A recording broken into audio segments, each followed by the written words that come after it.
السلام عليكم ورحمة الله وبركاته. الحمد لله رب العالمين والصلاة والسلام على أشرف الأنبياء والمرسلين نبينا محمد وعلى آله وصحبه أجمعين أما بعد. أعوذ بالله من الشيطان الرجيم بسم الله الرحمن الرحيم. ادع إلى سبيل ربك بالحكمة والموعظة الحسنة وجادلهم বিল্লাতি হিয়া আহসান। সম্মানিত উপস্থিতগণ, যেমনকি আপনারা জানেন যে আজ মুকামি জামিয়াত আহলে হাদিস আটঘরার পরিচালনায় এবং শাহরি জামিয়াত আহলে হাদিস কলকাতার তত্ত্বাবধানে এক দাওয়াতি ও ইসলাহি অনুষ্ঠান শুরু হতে চলেছে। সুতরাং আমার আওয়াজ যতদূর পর্যন্ত যাচ্ছে তাদের কাছে আমার বিশেষ অনুরোধ আমাদের এই অনুষ্ঠানে উপস্থিত হওয়ার জন্য। এবং আমাদের কাছে উলামায়ে কেরাম এসে উপস্থিত আছেন। আমরা এই অনুষ্ঠানে কোরআনের তেলাওয়াত দিয়ে শুরু করতে চলেছি ইনশাআল্লাহ, যার জন্য আমি ডেকে নিচ্ছি ভাই মুর্তজা ইসলামকে। তিনি আমাদেরকে কোরআন তেলাওয়াত এবং নাতে রাসূল সাল্লাল্লাহু আলাইহি ওয়াসাল্লাম করে শোনাবেন।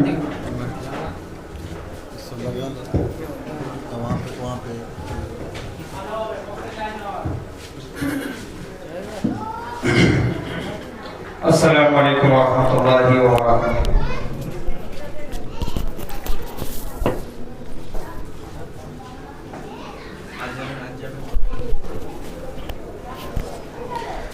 اعوذ باللہ من الشیطان الرجیم،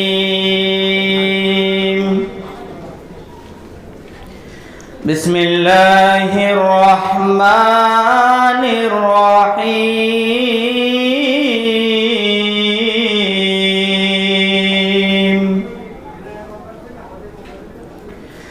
أَمَّنْ هُوَ قَانِتٌ آنَاءَ اللَّيْلِ سَاجِدًا وَقَائِمًا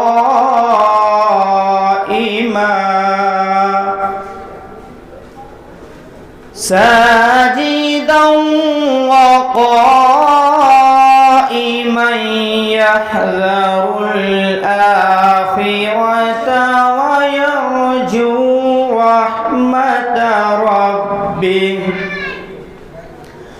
قل هل يستوي الذين يعلمون والذين لا يعلمون؟ إنما يتذكر أولو الألباب. قل يا عبادي الذين آمنوا اتقوا ربكم للذين أحسنوا في هذه الدنيا حسنة وأرض الله واسعة، إنما يتذكر أولو الألباب.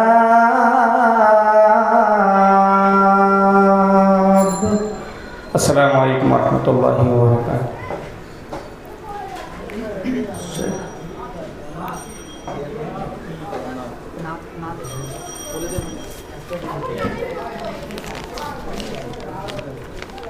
السلام علیکم ورحمۃ اللہ وبرکاتہ۔ نعت نبی کی چند اشعار پڑھنے جا رہا ہوں، ثواب تو فرمائیں۔ کردار فاضلانہ، انداز دلبرانہ، کردار فاضلانہ، کردار فاضلانہ، انداز دلبرانہ،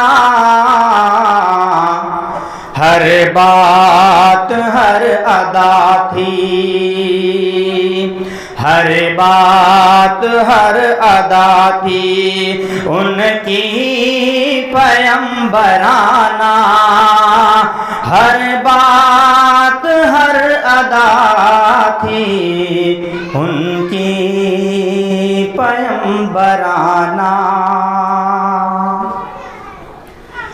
اپنوں سے تو محبت کرتے سبھی ہیں لیکن،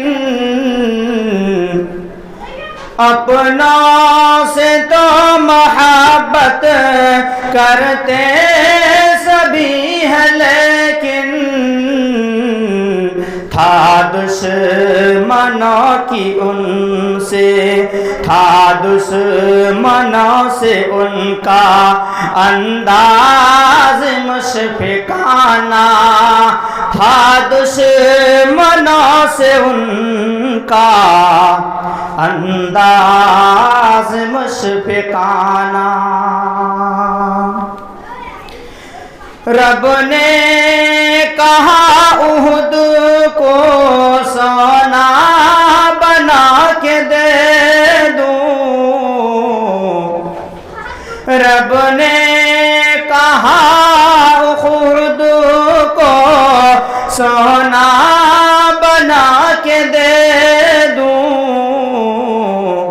کر دوں عرب کو سارے، کر دوں عرب کو سارے تیرے لیے خزانہ، کر دوں عرب کو سارے تیرے لیے خزانہ۔ ترجیح آخرت کو دنیا پہ دی نبی نے، ترجیح آخرت کو دنیا پہ دی نبی نے، فرمایا چند روزہ، فرمایا چند روزہ یہ زندگی فسانہ، فرمایا چند روزہ یہ زندگی فسانہ۔ قدموں تلے تھی دنیا لیکن دعا کی یا رب، قدموں تلے تھی دنیا لیکن دعا کی یا رب،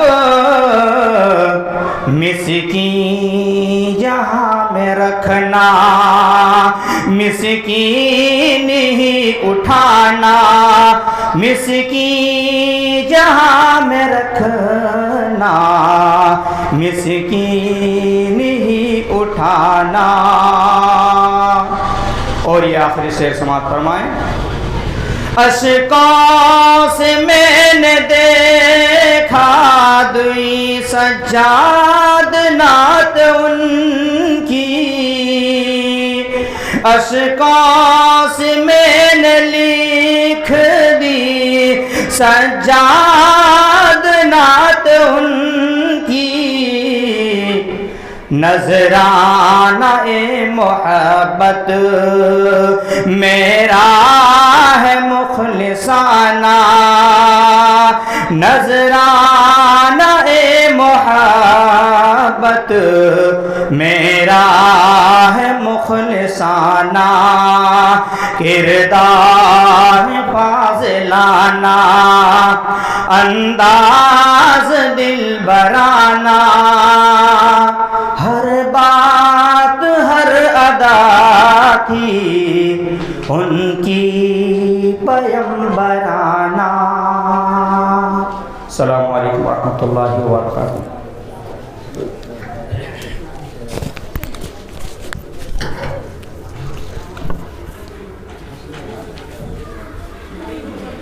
জাযাকাল্লাহু খায়রান। এরপর আমাদের প্রথম বক্তাকে ডেকে নিচ্ছি। ওনার বিষয় থাকবে ইসলামে নারীর অধিকার।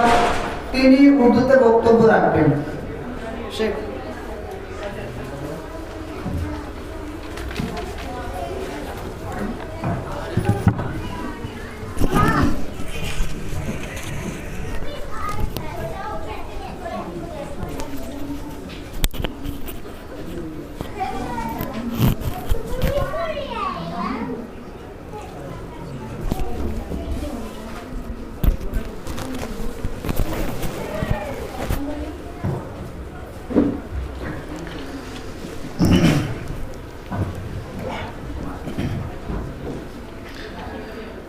السلام علیکم ورحمۃ اللہ وبرکاتہ۔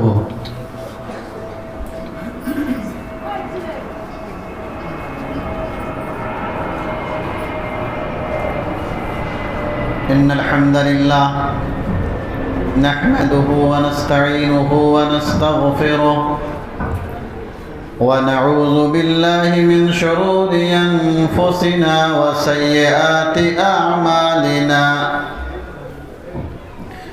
من يهده الله فلا مضل له ومن يضلل فلا هادي له،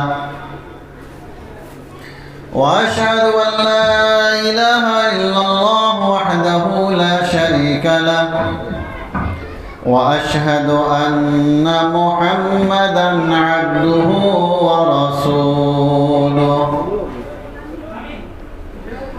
يا أيها الذين آمنوا اتقوا الله حق تقاته ولا تموتن إلا وأنتم مسلمون، يا أيها الناس اتقوا ربكم الذي خلقكم من نفس واحدة وخلق منها زوجها وبث منهما رجالا كثيرا ونساء، واتقوا الله الذي تساءلون به والأرحام، إن الله كان عليكم رقيبا، يا أيها الذين آمنوا اتقوا الله وقولوا قولا سديدا يصلح لكم أعمالكم ويغفر لكم ذنوبكم،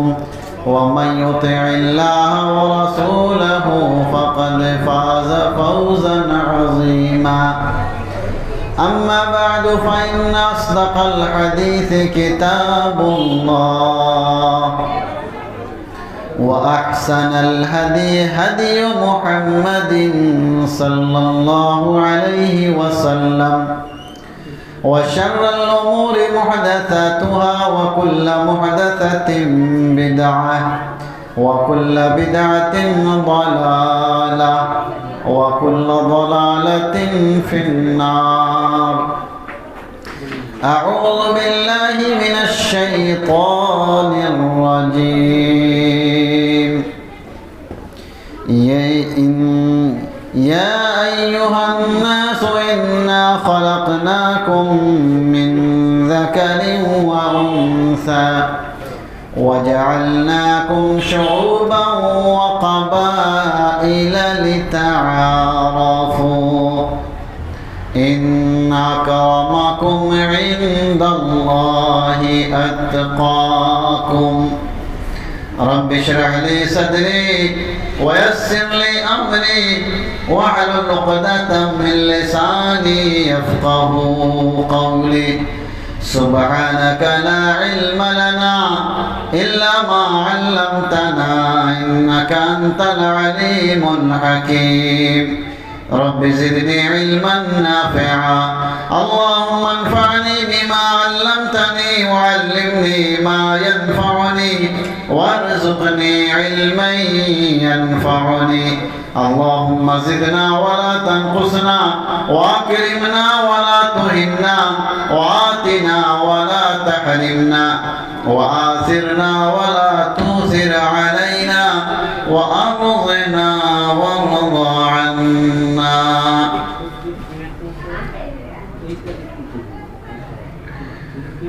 حاضرین مجلس،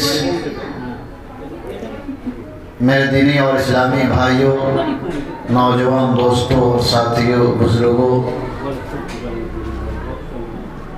اور جہاں تک میری آواز پہنچ رہی ہے، گھروں میں ہو یا چوک چوراہوں پہ ہو یا دکانوں میں ہو، مکانوں میں ہو، وہ تمام میرے اسلامی بھائیوں اور اسلامی ماں اور بہنوں، ہر قسم کی تعریف و توصیف، بزرگی و بڑائی، جلال و کبریائی، حمد و ثنا تسبیح و تحلیل، تقدیس و تعظیم اس اللہ رب العالمین، اللہ احکم الحاکمین کے لیے ہے جو ہم سب کا خالق اور پالنہار ہے۔ بے شمار رحمتیں اور صلاتیں ہوں اللہ کے ان تمام نیک بندوں پر جنہیں اللہ رب العالمین نے ہمیں سیدھا راستہ دکھانے کے لیے بھیجا۔ خاص طور سے بے شبہ درود و سلام ہو رسول امین، خاتم النبیین، سید المرسلین، امام المتقین، الصادق الامین، رحمت للعالمین، شفیع المذنبین، صاحب کمال، پیکر حسن و جمال، آمنہ کے لال، رہبر کائنات، امام الانبیاء، احمد مجتبی محمد مصطفیٰ صلی اللہ علیہ وسلم پر اور آپ کی آل و اولاد پر۔ میرے دینی اور اسلامی بھائیوں، اللہ رب العالمین نے اسلام کو احسان اور نعمت کے طور پر دنیا والوں کو دیا، اور یہ احسان سب کے اوپر ہے۔ عنوان تقریر آپ نے سنا، اسلام کے آنے سے پہلے اس دنیا کے اندر عورتوں کے اوپر ہر قسم کے ظلم کا پہاڑ ڈھایا جا رہا تھا۔ سماج و معاشرے کے اندر عورتوں کی کوئی حیثیت نہیں تھی، اسے پاؤں کی جوتی اور غلاموں سے بھی بدتر تصور کیا جاتا تھا۔ ان کا خرید و فروخت ہوتا تھا، ان کا کوئی وجود نہیں تھا، کوئی حق نہیں تھا۔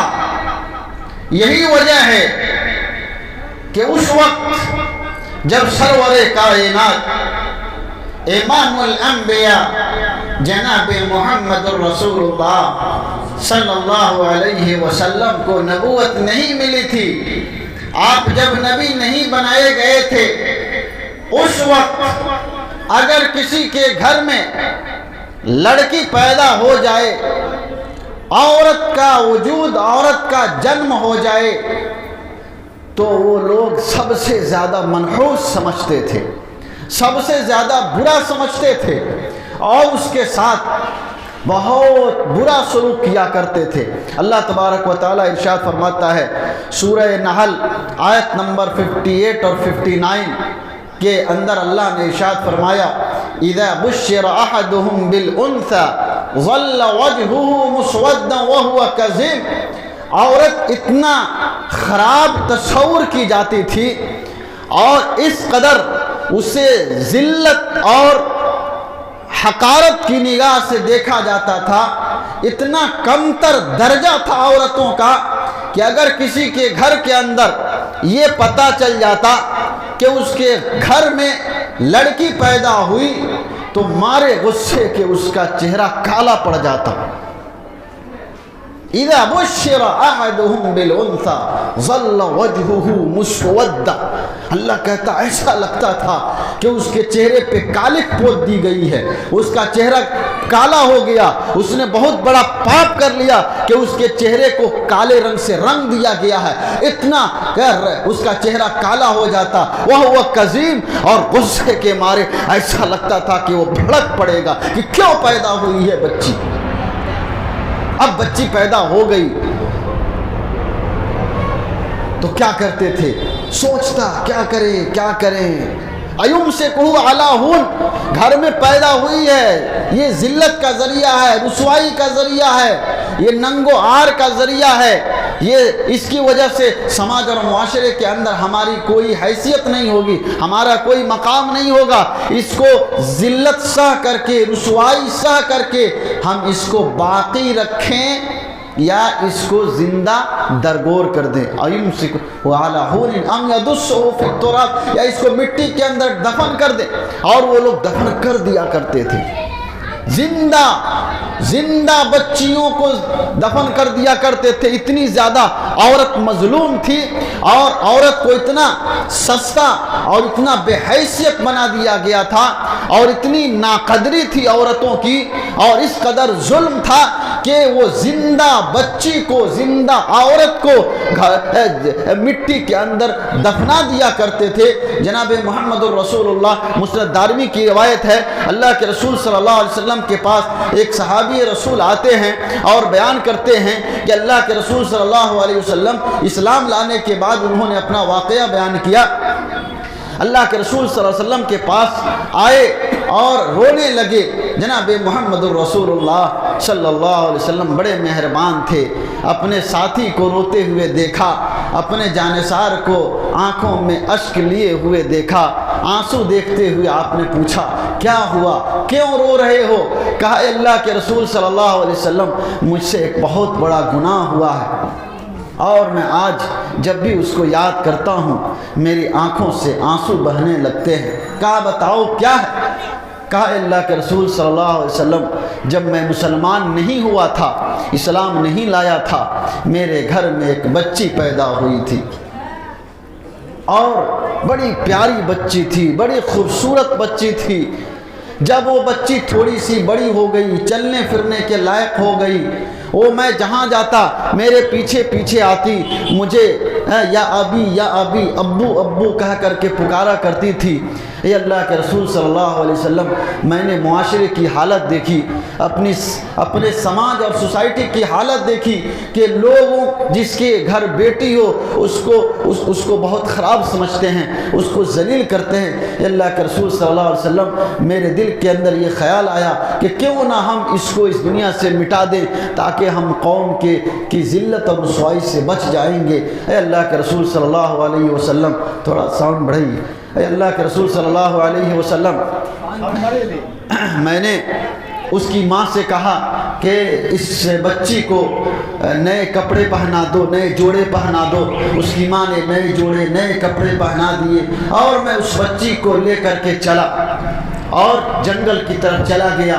راستے میں ایک جگہ پہ میں ٹھہرا، وہاں بچی میری کھڑی تھی، اس کے سامنے میں نے گڈھا کھودا، اور گڈھا جب اس کے برابر کھودا گیا تو اللہ کے رسول صلی اللہ علیہ وسلم، میں نے اپنی بچی کو اس گڈھے کے اندر ڈال دیا۔ اے اللہ کے رسول، جس وقت میں اپنی بچی کو گڈھے کے اندر ڈال رہا تھا، وہ بار بار یہی پوچھ رہی تھی، اے ابو آپ یہ کیا کر رہے ہیں؟ آپ مجھے جنگل میں اکیلے چھوڑ کر کے کہاں جا رہے ہیں؟ اے اللہ کے رسول، جب وہ منظر یاد آتا ہے تو دل تڑپ اٹھتا ہے، اور سوچتا ہوں کہ اے کاش میں اپنی بچی کے ساتھ ایسا معاملہ نہ کیا ہوتا، آج میرے ساتھ وہ زندہ ہوتی۔ میں سوچتا ہوں اللہ کیسے معاف کرے گا، قربان جائیے۔ اس طرح سے وہ حرکتیں کرتے تھے۔ اللہ کے رسول صلی اللہ علیہ وسلم نے کہا الاسلام یہدم ما کان قبلہ، اب اسلام لے آئے ہو، اسلام سے پہلے جو غلطی ہوئی ہے اللہ رب العالمین ان ساری غلطیوں کو، ان سارے گناہوں کو، ان ساری خطاؤں کو اللہ مٹا دے گا، اللہ معاف کر دے گا۔ تو اس طرح سے وہ لوگ لڑکیوں کے ساتھ، عورتوں کے ساتھ بازار لگتا تھا، ان کو بیچا جاتا تھا۔ لیکن اسلام آیا، اللہ رب العالمین نے اپنے آخری نبی، اپنے حبیب سرور کائنات جناب محمد الرسول اللہ صلی اللہ علیہ وسلم کو سارے جہان کے لیے رحمت بنا کر کے بھیجا۔ آپ کی رحمت کا اثر عورتوں کے اوپر بھی ہوا، جس عورت کا کوئی مقام اور مرتبہ نہیں تھا، اللہ کے رسول صلی اللہ علیہ وسلم آئے، سب سے پہلے عورتوں کی حیثیت کو بحال کیا، عورتوں کی ذات اور شخصیت کو اجاگر کیا، اس کے وجود کو لوگوں کے دل کے اندر بیٹھایا کہ عورت بھی ایک انسان ہے، عورت بھی ایک انسان ہے، اور اگر وہ نہ ہو تو اس دنیا کا تصور ہو سکتا اس زمین کا، اس کائنات کا تصور ہو سکتا؟ نہیں ہو سکتا۔ اللہ نے اس کو انسان ہونے کا درجہ دیا، اس کا سب سے بنیادی حق جو ہوتا ہے کہ اسے انسان سمجھا جائے، اس کے ساتھ جانوروں جیسا سلوک نہ کیا جائے، اللہ رب العالمین نے اور سرور کائنات جناب محمد الرسول اللہ صلی اللہ علیہ وسلم نے اس عورت کو سب سے پہلے انسان ہونے کا حق عطا کیا۔ اللہ سورہ حجرات آیت نمبر 13 کے اندر ارشاد فرماتا ہے، یا ایھا الناس انا خلقناکم من ذکر وانثى وجعلناکم شعوبا وقبائل لتعارفوا ان اکرمکم عند اللہ اتقاکم۔ یا ایھا الناس، اے لوگو، انا خلقناکم من ذکر وانثى، ہم نے تمہیں مرد اور عورت سے پیدا کیا ہے۔ اِنَّا خَلَقْنَاكُم مِّن ذَكَرٍ وَأُنثَىٰ وَجَعَلْنَاكُمْ شُعُوبًا وَقَبَائِلَ، اور تمہارے شعبے بنائے، حصے بنائے، خاندان بنائے، قبیلے بنائے۔ یہ قبیلے، یہ خاندان، یہ فلاں قبیلے کا ہے، یہ فلاں خاندان کا ہے، یہ صرف اور صرف آئیڈینٹیفیکیشن کے لیے ہے، صرف اپنی آئیڈینٹیفیکیشن کے لیے ہے، تاکہ اس سے آئیڈینٹیفائی کیا جا سکے کہ یہ قریش کا آدمی ہے، یہ مدینے کا انصاری ہے، یہ جو ہے بنی فہر یا فلاں قبیلے کا رہنے والا ہے۔ یہ قبیلے جو اللہ نے بنائے، یہ جو خاندان اللہ نے بنایا ہے، یہ صرف اس لیے تاکہ اس کی پہچان ہو سکے، اس کی پہچان ہو سکے، اس کی شناخت ہو سکے، اس کو آئیڈینٹیفائی کیا جا سکے، صرف یہی مقصد ہے۔ ورنہ ان اکرمکم عند اللہ اتقاکم، ان قبیلوں کی بنیاد پر یا مرد کی بنیاد پر یا عورت کی بنیاد پر اللہ کے نزدیک کوئی بڑا نہیں ہو سکتا ہے۔ کوئی مرد ہے تو یہ سوچے کہ ہم بہت بڑے ہیں، اگر کوئی کسی بڑے قبیلے کا ہے، کسی بڑے خاندان کا ہے، تو یہ سوچے کہ ہم بڑے ہیں۔ اللہ نے کہا کہ نہیں، مرد یہ اگر تصور کرے کہ ہم ہی سب کچھ ہیں، عورت کی کوئی حیثیت نہیں، اللہ نے کہا نہیں، ان اکرمکم عند اللہ اتقاکم، تم میں سب سے باعزت، سب سے اونچا مقام اور سب سے بہتر انسان وہ ہوگا جو اللہ رب العالمین سے سب سے زیادہ ڈرنے والا ہو، جو اللہ والا ہو، جو تقوی والا ہو، جو ایمان والا ہو، جس کے دل کے اندر اللہ کا ڈر ہو، اللہ کا خوف ہو، اللہ کی باتوں پر چلتا ہو۔ سرور کائنات جناب محمد الرسول اللہ صلی اللہ علیہ وسلم کے طریقے اور آپ کی سیرت کے مطابق زندگی گزارتا ہو۔ ان اکرمکم عند اللہ اتقاکم، جو سب سے زیادہ متقی ہوگا، سب سے زیادہ اللہ سے ڈرنے والا ہوگا، وہ سب سے بڑا ہوگا۔ نام کی وجہ سے، خاندان کی وجہ سے یا مرد ہونے کی وجہ سے آدمی بڑا نہیں ہو سکتا ہے۔ بڑا ہونا ہے تو اپنے کیریکٹر کو، اپنے عمل کو سدھاریے، اپنے اندر تقوی لائیے، اللہ کا ڈر لائیے۔ اللہ نے یہ سب سے پہلا مقام دیا، پہلا حق دیا، اور بہت سارے مقام سے نوازا، بہت سارے حقوق عطا کیے۔ مثال کے طور پہ آپ دیکھیے، اللہ کے رسول صلی اللہ علیہ وسلم نے عورت کو کئی ناحیے سے اس کے مقام کو بلند کیا ہے، اس کے مرتبے کو اجاگر کیا۔ ماں کی حیثیت سے دیکھ لیجئے، لوگ اس زمانے میں ماں کو کچھ نہیں سمجھتے تھے، اپنی ماں کو بھی لوگ بالوالدین احسانا۔ اللہ رب العالمین نے قرآن کریم کے اندر 7 سے 8 جگہ پر جہاں اپنی عبادت کا حکم دیا ہے، اپنے سامنے جھکنے کا حکم دیا ہے، اپنے ساتھ شرک نہ کرنے کا حکم دیا ہے، وہیں اللہ رب العالمین نے ماں باپ کی قدر کرنے کا حکم دیا۔ اللہ فرماتا ہے وَقَضَى رَبُّكَ أَلَّا تَعْبُدُوا إِلَّا إِيَّاهُ وَبِالْوَالِدَيْنِ إِحْسَانًا، اور تیرے رب کا فیصلہ ہے، تیرے رب نے یہ فیصلہ کیا ہے، أَلَّا تَعْبُدُوا إِلَّا إِيَّاهُ، صرف اور صرف اللہ کی عبادت کرنا، صرف اور صرف اللہ کے سامنے جھکنا۔ وَلَا تُشْرِكُوا بِهِ شَيْئًا، اور کسی کے اللہ کے ساتھ کسی کو شریک نہ ٹھہرانا، اللہ کا پارٹنر نہ بنانا، اللہ کے ساتھ شرک نہ کرنا۔ وَقَضَى رَبُّكَ أَلَّا تَعْبُدُوا إِلَّا إِيَّاهُ وَبِالْوَالِدَيْنِ إِحْسَانًا، اور اپنے والدین کے ساتھ اچھا سلوک کرنا۔ ایک طرف اللہ نے کہا یہ ججمنٹ ہے اللہ کا کہ ایک اللہ کی عبادت کرنا، وہیں دوسری طرف اللہ نے کہا کہ اپنے والدین کے ساتھ اچھا سلوک کرنا، اچھا برتاؤ کرنا، گڈ بیہیویئر ہونا چاہیے ہمارا اپنے پیرنٹس کے ساتھ۔ وَبِالْوَالِدَيْنِ إِحْسَانًا إِمَّا يَبْلُغَنَّ عِنْدَكَ الْكِبَرَ أَحَدُهُمَا أَوْ كِلَاهُمَا فَلَا تَقُلْ لَهُمَا أُفٍّ وَلَا تَنْهَرْهُمَا۔ کتنا پیارے انداز سے اللہ رب العالمین نے احسان کرنے کا، بہترین سلوک کرنے کا طریقہ بھی سکھایا ہے۔ کہا اِمَّا يَبْلُغَنَّ عِنْدَكَ الْكِبَرَ أَحَدُهُمَا، اگر تمہارے پاس وہ دونوں یا دونوں میں سے کوئی ایک، ماں باپ یا ماں یا باپ یا دونوں اگر تمہارے پاس بڑھاپے کی عمر کو پہنچ جائے، فَلَا تَقُلْ لَهُمَا أُفٍّ، تو انہیں اف تک مت کہنا۔ اف کا مطلب اوہ ابا کیا کر رہے ہیں، اوہ بھی نہیں کہنا۔ اتنا بڑا حکم اللہ نے دیا کہ آپ اپنے منہ کو بھی نہیں بنا سکتے ہیں، اوہ بھی ان کے سامنے نہیں کہہ سکتے ہیں، ان کو جھڑک نہیں سکتے۔ وَلَا تَنْهَرْهُمَا، انہیں جھڑکنا نہیں۔ وَاخْفِضْ لَهُمَا جَنَاحَ الذُّلِّ مِنَ الرَّحْمَةِ، اپنے رحمت کی بازو کو ان کے اوپر پھیلا دینا۔ وَقُلْ رَبِّ ارْحَمْهُمَا كَمَا رَبَّيَانِي صَغِيرًا، اور ان کے لیے دعا کرنا اپنے بچپن کو یاد کر کے۔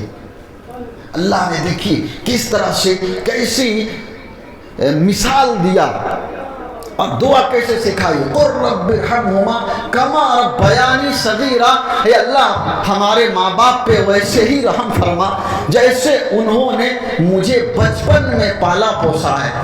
آپ سب اپنے بچپن کے اندر چلے جائیے، سب آدمی اپنے بچپن میں چلے جائیے اور سوچئے کہ ہمارے ماں باپ نے کیسے ہمیں بچپن میں پالا ہے، کس طرح سے ہماری ماں ہمارے لیے تکلیفیں اٹھاتی تھی، کس طرح سے ماں نے تکلیفوں کو اٹھایا اور کس طرح سے ہم کو پالا اور پوسا۔ کس طرح سے ایک بچہ جب رات میں پیشاب کر دیتا ہے، قربان جائیے اس عورت پر، وہ عورت ہوتی ہے۔ ایسے ہی اللہ کے نبی نے اس کا مقام سب سے اونچا نہیں بتلایا ہے، میں بتاؤں گا کتنا بڑا مقام دیا ہے۔ بچہ پیشاب کر دیتا ہے، وہ ماں ہوتی ہے جو اس پیشاب کی ہوئی جگہ پہ خود سو جاتی ہے اور سوکھی جگہ پہ اپنے بچے کو سلاتی ہے کہ کہیں میرے لال کو تکلیف نہ ہو جائے، میرا لال بیمار نہ ہو جائے۔ اور وہی لال جب بڑا ہوتا ہے تو اپنے ماں باپ کو لال کرتے پھرتا ہے کہ نہیں لال کرتا ہے؟ انہوں نے یہ سوچ کر پالا کہ یہ میرا لال ہے، اور آج لاٹھی سے مار مار کر کے اپنے ماں باپ کو لوگ لال کر رہے ہیں۔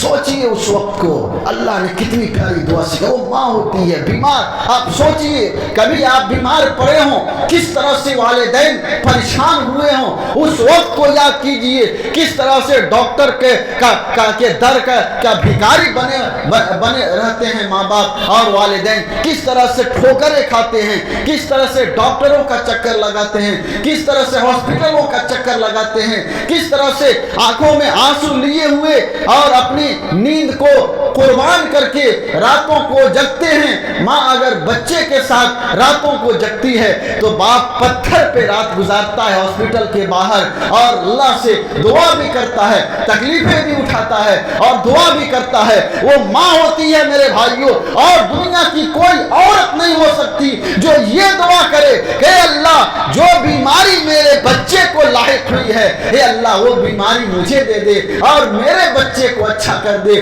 دنیا کی کوئی عورت یہ دعا نہیں کر سکتی، یہ ماں ہوتی ہے جو کہتی ہے کہ میرے بچے کی ساری تکلیف مجھے مل جائے اور میرے بچے کی تکلیف کیا ہو جائے، دور ہو جائے۔ یہ کون کہا؟ یہ بیوی کہہ سکتی ہے؟ نہیں کہہ سکتی۔ بہن کہہ سکتی؟ نہیں۔ بیٹی کہہ سکتی؟ نہیں۔ یہ ماں ہوتی ہے اسی لیے چلیے اتنی قربانی ماں دیتی ہے، اسی لیے اللہ کے رسول جناب محمد الرسول اللہ صلی اللہ علیہ وسلم نے ماں ہونے کے اعتبار سے عورت کو اتنا بڑا مقام دیا کہ اگر سب سے زیادہ گڈ بیہیویئر کا، بہترین سلوک کا، بہترین برتاؤ کا، احسان کا کوئی حق رکھتا ہے تو وہ کون ہے؟ ماں ہے۔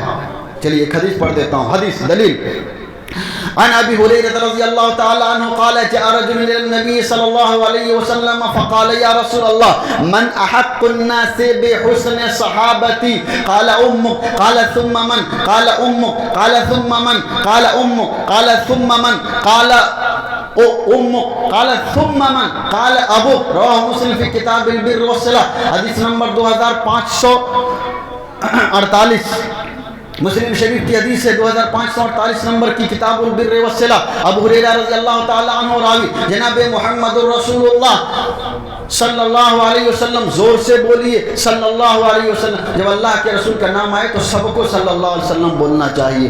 کہا اللہ کے رسول صلی اللہ علیہ وسلم میں اس دنیا میں سب سے زیادہ اچھا برتاؤ کس کے ساتھ کروں، اچھا سلوک کس کے ساتھ کروں؟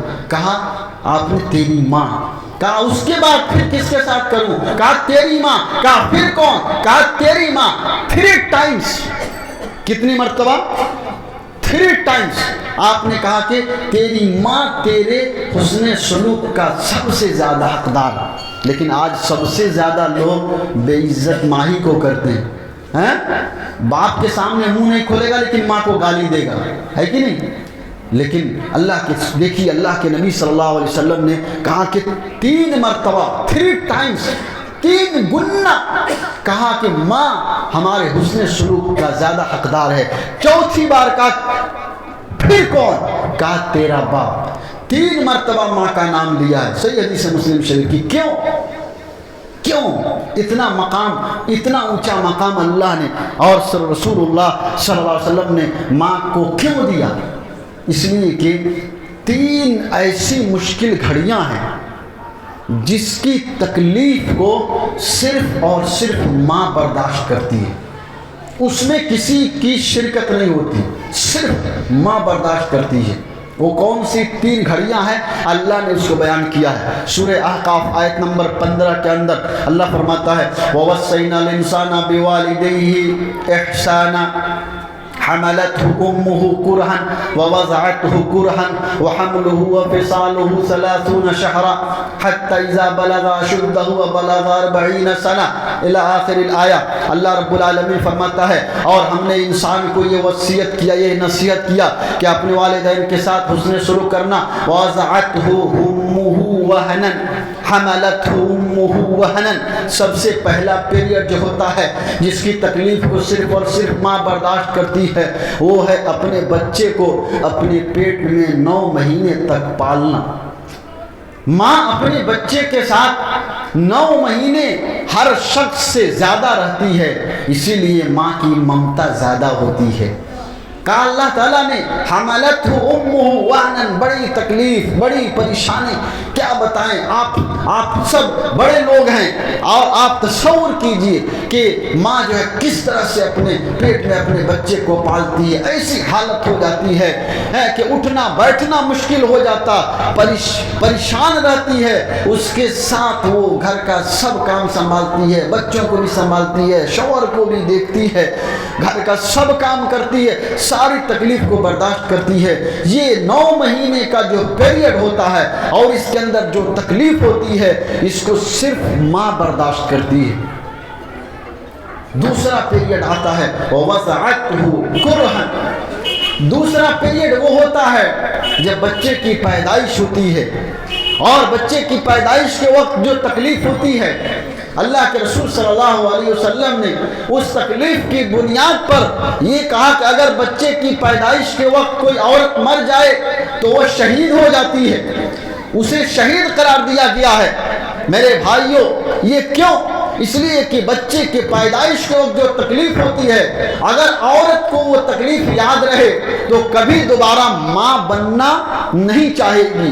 حضرت عبداللہ بن عمر رضی اللہ عنہ بیان کرتے ہیں ایک مرتبہ وہ خانہ کعبہ کا طواف کر رہے تھے، بڑا سخت گرمی کا زمانہ تھا، ایک یمن کا آدمی اپنی ماں کو اپنے کندھے پر اٹھا کر کے خانہ کعبہ کا طواف کر رہا تھا، حجر اسود سے شروع ہو کر کے رکن یمانی ہوتے ہوئے حجر اسود کے پاس آتے ہیں، وہ رکن یمانی کے پاس حجر اسود سے پہلے رکن یمانی کے پاس حضرت عبداللہ بن عمر رضی اللہ عنہ سے ملتا ہے اور پوچھتا ہے کہ اے عبداللہ بن عمر رضی اللہ عنہ، دیکھیے کتنی گرمی ہے، میں گرمی کی وجہ سے پورے پسینے میں ڈوبا ہوا ہوں اور اپنی ماں کو اپنے کندھے پہ لے کر کے اس اللہ کے گھر کا طواف کر رہا ہوں، یہ بتائیے کہ کیا میں نے اپنی ماں کا حق ادا کر دیا؟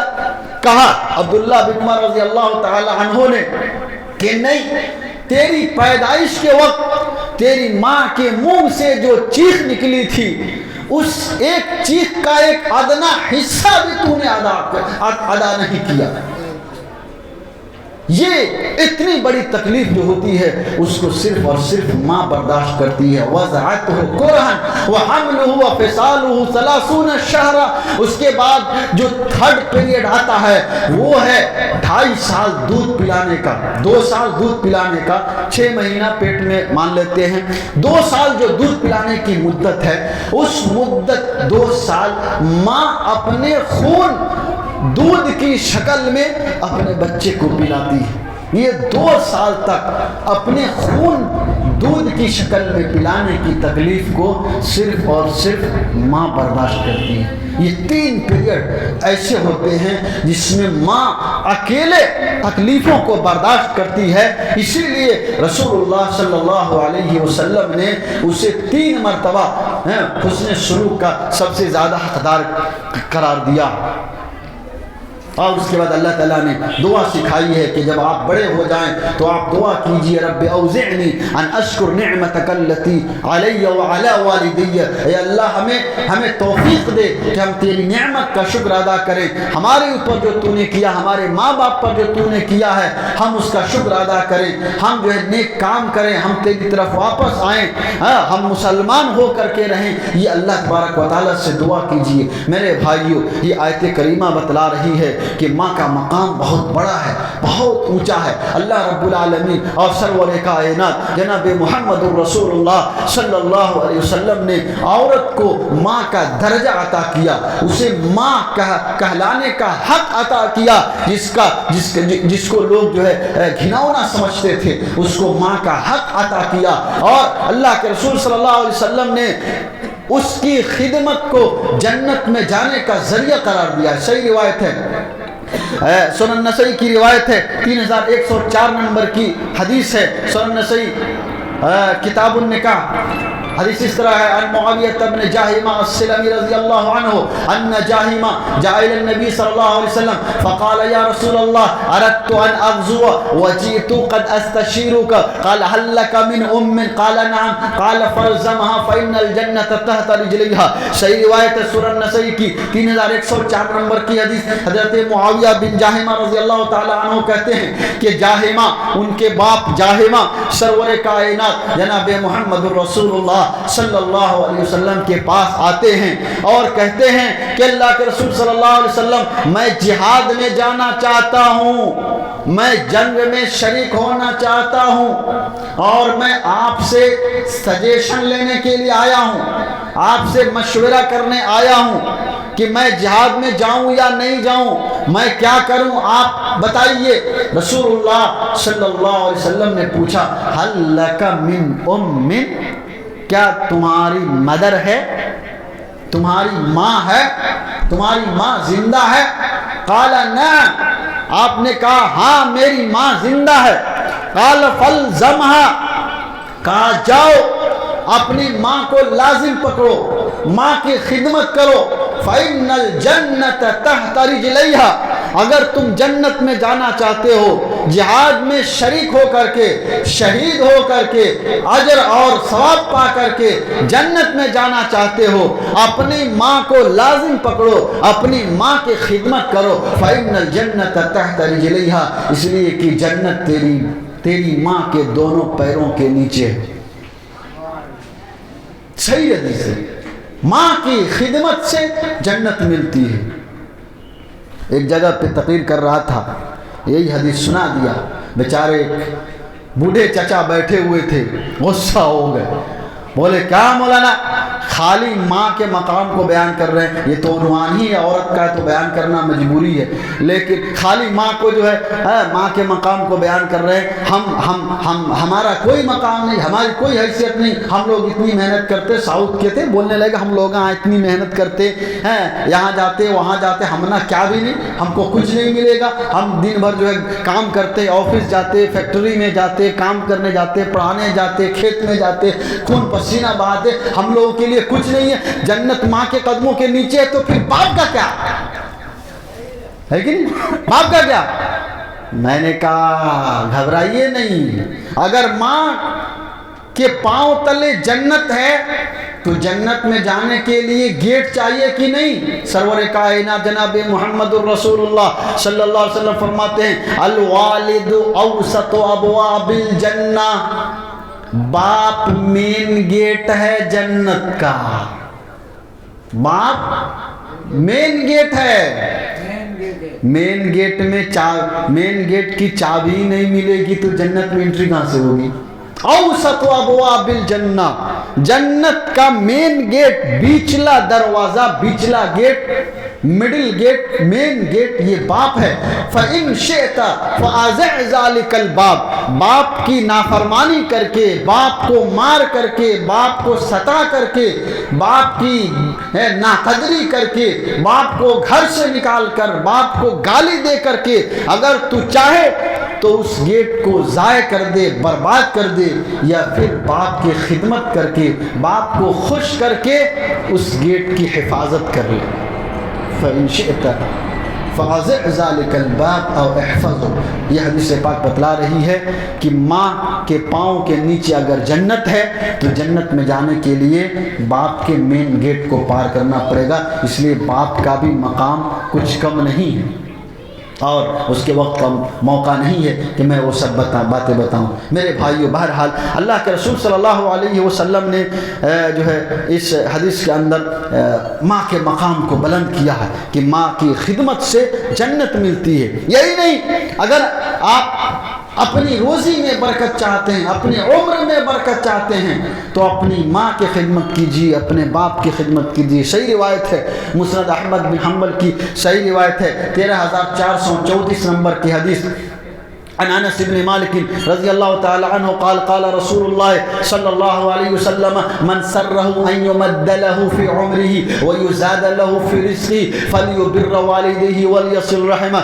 مسند احمد بن حنبل کی صحیح روایت، انس بن مالک رضی اللہ تعالی عنہ راوی ہیں، فرماتے ہیں سرور کائنات جناب محمد الرسول اللہ صلی اللہ علیہ وسلم ارشاد فرماتے ہیں من سرہ ان یمد له فی عمره، جو چاہتا ہے کہ اس کا ایج بڑھ جائے، ہر آدمی چاہتا ہے کہ اسے لمبی عمر ملے، چاہتا ہے کہ نہیں چاہتا؟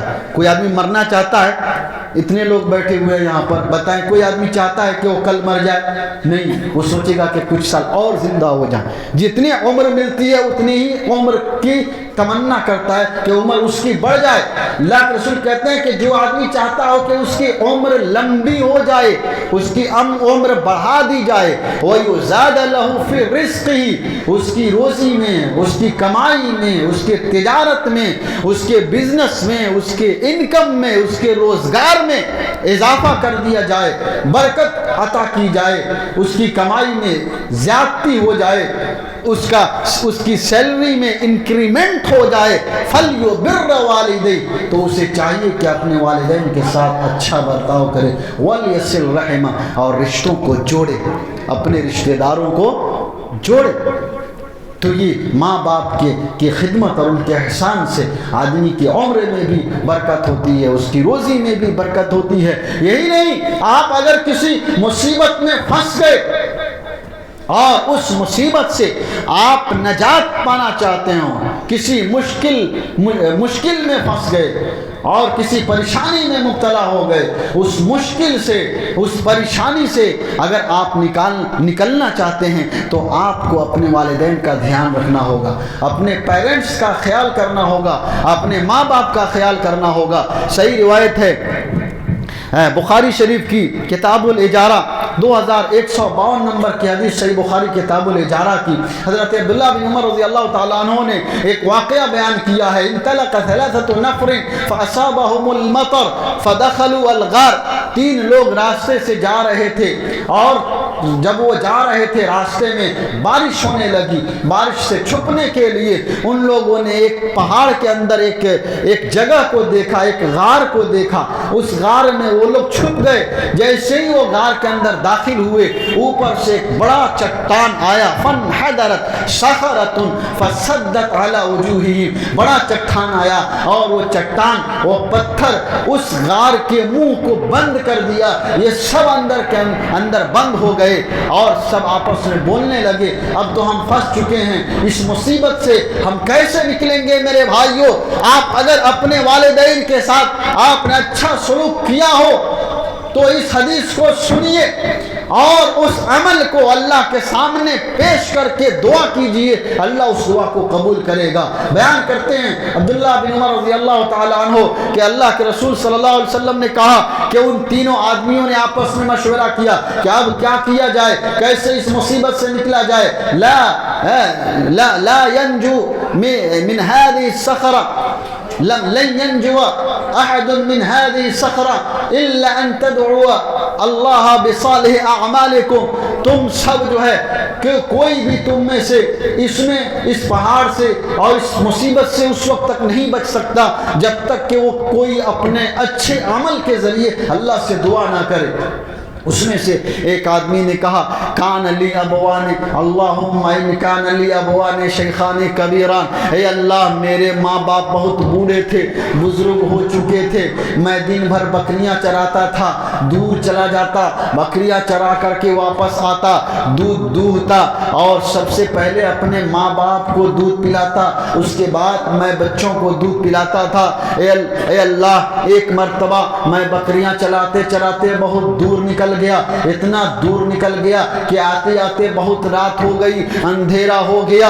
اے اللہ میرے ماں باپ سو چکے تھے اور میں بکریاں لے آیا تھا, بکریوں کو میں نے دوہا اور دودھ دوہ کر کے میں وہ دودھ اپنے ماں باپ کے پاس لے گیا تو دیکھا دونوں سوئے ہوئے ہیں. اے اللہ میں نے اپنے ماں باپ کو جگانا گوارا نہیں کیا. کیوں؟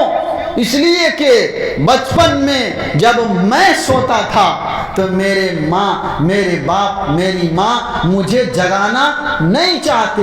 ماں یہ نہیں چاہتی ہے کہ بچہ سویا ہے تو اٹھ جائے, اس لیے ماں سب لوگوں کو الگ رکھتی ہے کہ بچہ سویا ہے ہلہ مت کیجئے. میں نے اس وقت کو یاد کیا کہ میں جب سوتا تھا میری ماں میرے باپ نہیں اٹھاتے تھے, اب میرے ماں باپ سوئے ہوئے ہیں, میں انہیں نیند سے کیسے اٹھاؤں. اے اللہ میں نے ان کو اٹھانا گوارا نہیں کیا اور میں نے ان سے پہلے, میری عادت تھی کہ سب سے پہلے انہیں دودھ پلاتا تھا, ان سے پہلے میں نے اپنے بچوں کو, اپنی بیوی کو بھی دودھ پلانا پسند نہیں کیا. اے اللہ میرے بچے رات بھر بلکتے رہے, روتے رہے, میری بیوی رات بھر بھوکی رہی, میں بھوکا رہا اور رات بھر اپنے ماں باپ کے بستر کے پاس دودھ کا پیالہ لے کر کھڑا رہا کہ کب میرے ماں باپ کی آنکھ کھلے گی اور میں انہیں دودھ پلاؤں گا. صبح ہوتی ہے, میرے ماں باپ کی آنکھ کھلتی ہے, میں سب سے پہلے انہیں دودھ پلاتا ہوں اور پھر اے اللہ میں نے اپنے بچوں کو دودھ پلایا. اتنی بڑی قربانی اور اتنا بڑا کام, اے اللہ یہ نیک عمل اگر میں نے تیری رضا مندی کے لیے کیا ہے, اپنے بچوں کو رات بھر بھوکے بلکتے تڑپتے دیکھا ہے, خود بھوکا پیاسا رہ کر کے, خود اپنی بیوی کو بھوکا پیاسا رکھ کر کے اپنے ماں باپ کو سب سے پہلے اللہ ہم نے دودھ پلایا ہے, اگر یہ عمل میں نے تیری رضامندی کے لیے کیا ہے تو یہ اللہ ہمیں اس مصیبت سے نکال دے. اللہ رب العالمین نے پتھر کو گھسکا دیا اور پھر دوسرے نے, پھر تیسرے نے, سب نے اپنا اپنا ایک اچھا عمل پیش کیا. یہ ذریعہ, یہ وسیلہ ہے. اگر وسیلہ آپ کو بنانا ہے تو آپ اپنے عمل کو بنائیے, نکالیے اللہ کے سامنے اپنے کسی اچھے عمل کو اور اس کا حوالہ دیجیے اللہ سے کہ اللہ میں نے فلاں یہ کام تیری رضامندی کے لیے، تیری خوشی کے لیے، تیرے لیے کیا ہے، اور اس کے وسیلے سے اللہ سے دعا کیجئے۔ بخاری شریف کی حدیث بتلا رہی ہے، اگر آپ نے صحیح معنوں میں حلال روزی کھا کر کے صرف اور صرف اللہ کے لیے وہ نیک عمل کیا ہے، اس کا حوالہ دے کر اللہ سے دعا کریں گے، اللہ انشاءاللہ آپ کی دعا کو سنے گا۔ ہمارے دامن تو خالی، ہمارے ہاتھ سے صرف غلطیاں ہوتی ہیں، ہماری زبان سے صرف غلطیاں ہوتی ہیں، ہم صرف دوسروں کو تکلیف پہنچاتے ہیں، ہم اللہ کے حکم کو نہیں مانتے، اس کے رسول کے حکم کو نہیں مانتے، سرور کائنات جناب محمد الرسول اللہ صلی اللہ علیہ وسلم کے طریقے کو فالو نہیں کرتے، صرف ہم نام کے آپ کا نام جپتے ہیں اور آپ کا نام لیتے ہیں، ان کی زندگی، ان کی سیرت، ان کے طریقہ، ان کے سنت، ان کے حکم، ان کے فرمان، ان کی حدیث کے مطابق ہم زندگی نہیں گزارتے ہیں، پھر ہم دعا کریں گے، اللہ کہاں سے سنے گا ہماری دعا کو؟ دعا کی قبولیت کے لیے توحید ہونا ضروری ہے، شرک سے بچنا ضروری ہے، امام کائنات، سرور کائنات رسول اکرم صلی اللہ علیہ وسلم کی اتباع ضروری ہے، حلال کمائی کا ہونا ضروری ہے، اور آپ کے پاس اپنا نیک عمل ہونا ضروری ہے۔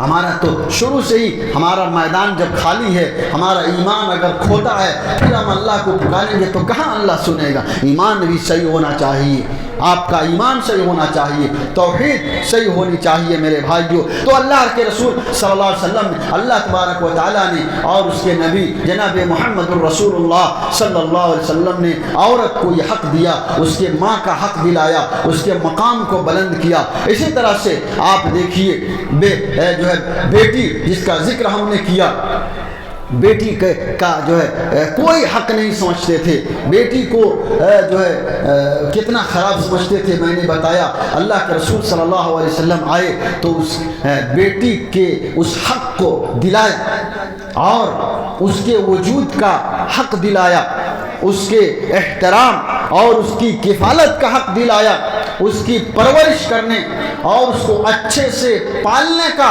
حق اسلام نے اسے عطا کیا۔ چنانچہ بلکہ اس پر وہ ہر ایک حدیث پڑھ دیتا ہوں، صحیح روایت ہے بخاری شریف کی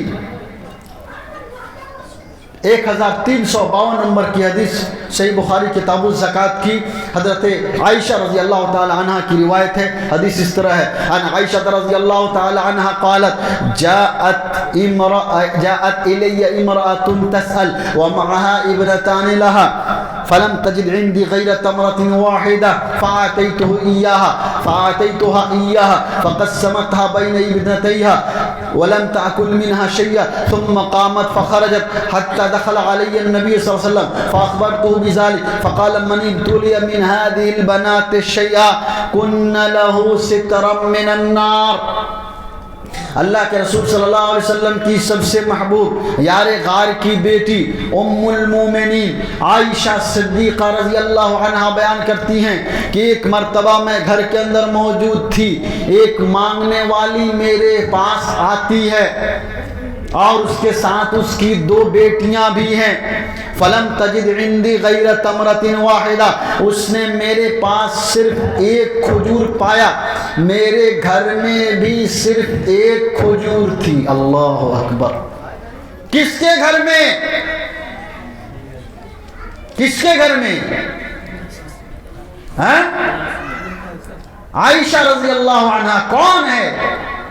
یار غار کی بیٹی ہے، ابو بکر صدیق کی بیٹی ہے، سرور کائنات جناب محمد الرسول اللہ صلی اللہ علیہ وسلم کی سب سے پیاری بیوی عائشہ صدیقہ رضی اللہ عنہ، وہ نبی جو اگر دعا کر دے کہ اللہ نے کہا کہ اے نبی اگر آپ چاہیں تو میں اس احد پہاڑ کو جو 7 سے 10 کلومیٹر تک پھیلا ہوا ہے، آپ چاہیں تو اس پورے احد پہاڑ کو میں سونا بنا دوں، لیکن قربان جائیے امام کائنات دنیا والوں کے لیے آئے تھے، دنیا کے لیے نہیں آئے تھے۔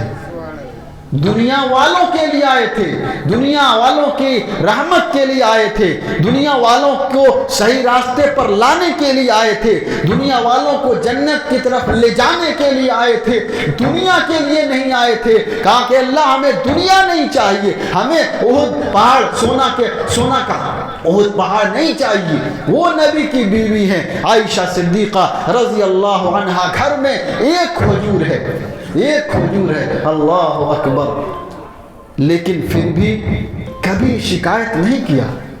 حضرت عائشہ رضی اللہ عنہا نے کبھی شکایت نہیں کیا، بلکہ نبی کی 9 بیویاں ایک ساتھ ہیں، اور 9 کے گھر میں کبھی کچھ نہیں رہتا سوائے پانی کے، لیکن پھر بھی کبھی بھی نبی کی بیویوں نے شکایت نہیں کیا۔ آج ہمارا گھر پورا بھرا ہوا رہتا ہے، پوری پیٹی، پورا اٹیچی، پوری آلماری کپڑوں سے بھری ہوئی رہتی ہے، زیوروں سے بھری ہوئی رہتی ہے، پوری الماری اور پورا بکسا جو ہے زیور سے بھرا ہوا ہے، تجوری پورے پیسے سے فل ہے، پورا بینک بیلنس ہے، پورا سیونگ کیا ہوا ہمارے پاس موجود ہے، پھر بھی اگر کوئی مانگنے والا آتا ہے تو کیا مولانا بڑا ارے مارکیٹ چلا ہی نہیں، بڑی پریشانی ہے، ہم خود پریشان ہیں، بہت مارکیٹ خراب رہا، کچھ نہیں، کیا دیں، ہم لوگ خود کھانے کے لیے ترس رہے ہیں۔ عورتیں سوچتی ہیں کہ ارے کیا ہمارے پاس کچھ نہیں ہے، پورا گھر بھرا ہوا ہے، پھر بھی کہتے ہیں کچھ نہیں ہے کہ نہیں؟ پورا گھر بھرا ہوا۔ آپ اپنے گھروں کو دیکھیے، میں نہیں کہتا ہوں، آپ خود اپنے گھر کو دیکھیے، میں خود اپنے گھر کو دیکھتا ہوں، پورا گھر بھرا ہوا ہے، لیکن پھر بھی ہم یہ شکایت کرتے ہیں کہ ہم لوگ بہت غریب ہیں، بہت پریشان ہیں۔ قربان جائیے ام المومنین عائشہ صدیقہ رضی اللہ عنہا پر، میرے بھائیوں، وہ جنت کے طالب تھے، جنت کو تلاش کرنے والے تھے، دنیا سے ان کو مطلب نہیں تھا، گھر میں صرف ایک کھجور ہے، لیکن کبھی شکایت نہیں کیا کہ اللہ کے نبی ہم آپ کے یار کی بیٹی ہیں، آپ کی سب سے محبوب بیوی ہیں، پھر ہمارے گھر میں صرف ایک کھجور ہے، نہیں، اور ایک کھجور وہ بھی مانگنے والی آئی، وہ بھی دے دیا، یہ نہیں سوچا کہ اگر یہ ایک کھجور رہے گی تو اس کو کھا کر کے ایک گلاس پانی پی لوں گی، میرا پیٹ بھر جائے گا۔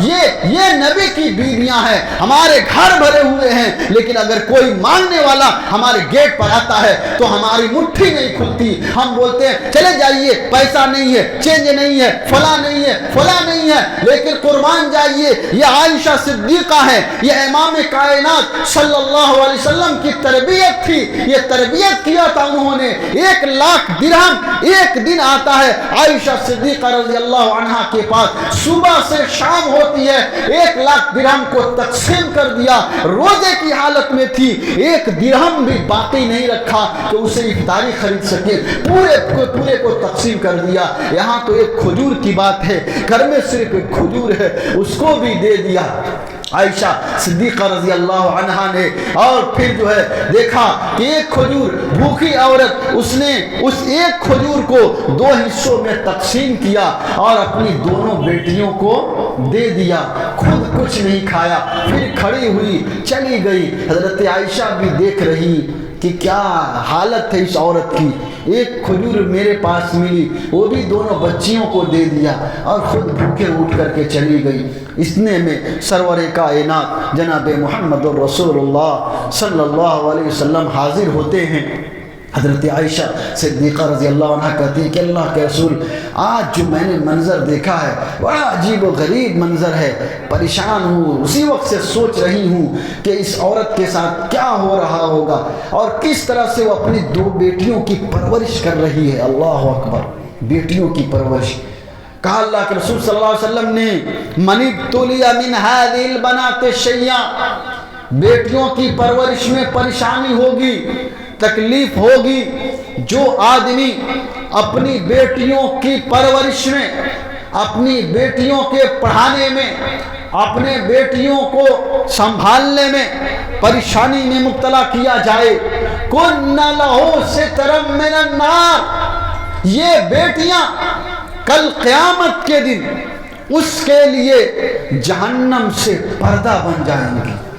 اللہ اکبر، جہنم سے آڑ بن جائیں گی، جہنم سے بچانے کا ذریعہ بن جائیں گی یہ بیٹیاں۔ اور اس سے بھی بڑی بات، بیٹیوں کا مقام اور ان کی زندگی کی حفاظت کیسے کیا رسول اللہ صلی اللہ علیہ وسلم نے۔ ایک اور حدیث پڑھ دیتا ہوں، عن انس بن مالک رضی اللہ تعالی عنہ قال قال رسول اللہ صلی اللہ علیہ وسلم من عال جاریتین حتی تبلغ جاء یوم القیامت انا وهو كهاتین وضم اصابعه، رواه مسلم فی کتاب البر والصلہ، حدیث نمبر 2630 مسلم شریف کی حدیث ہے۔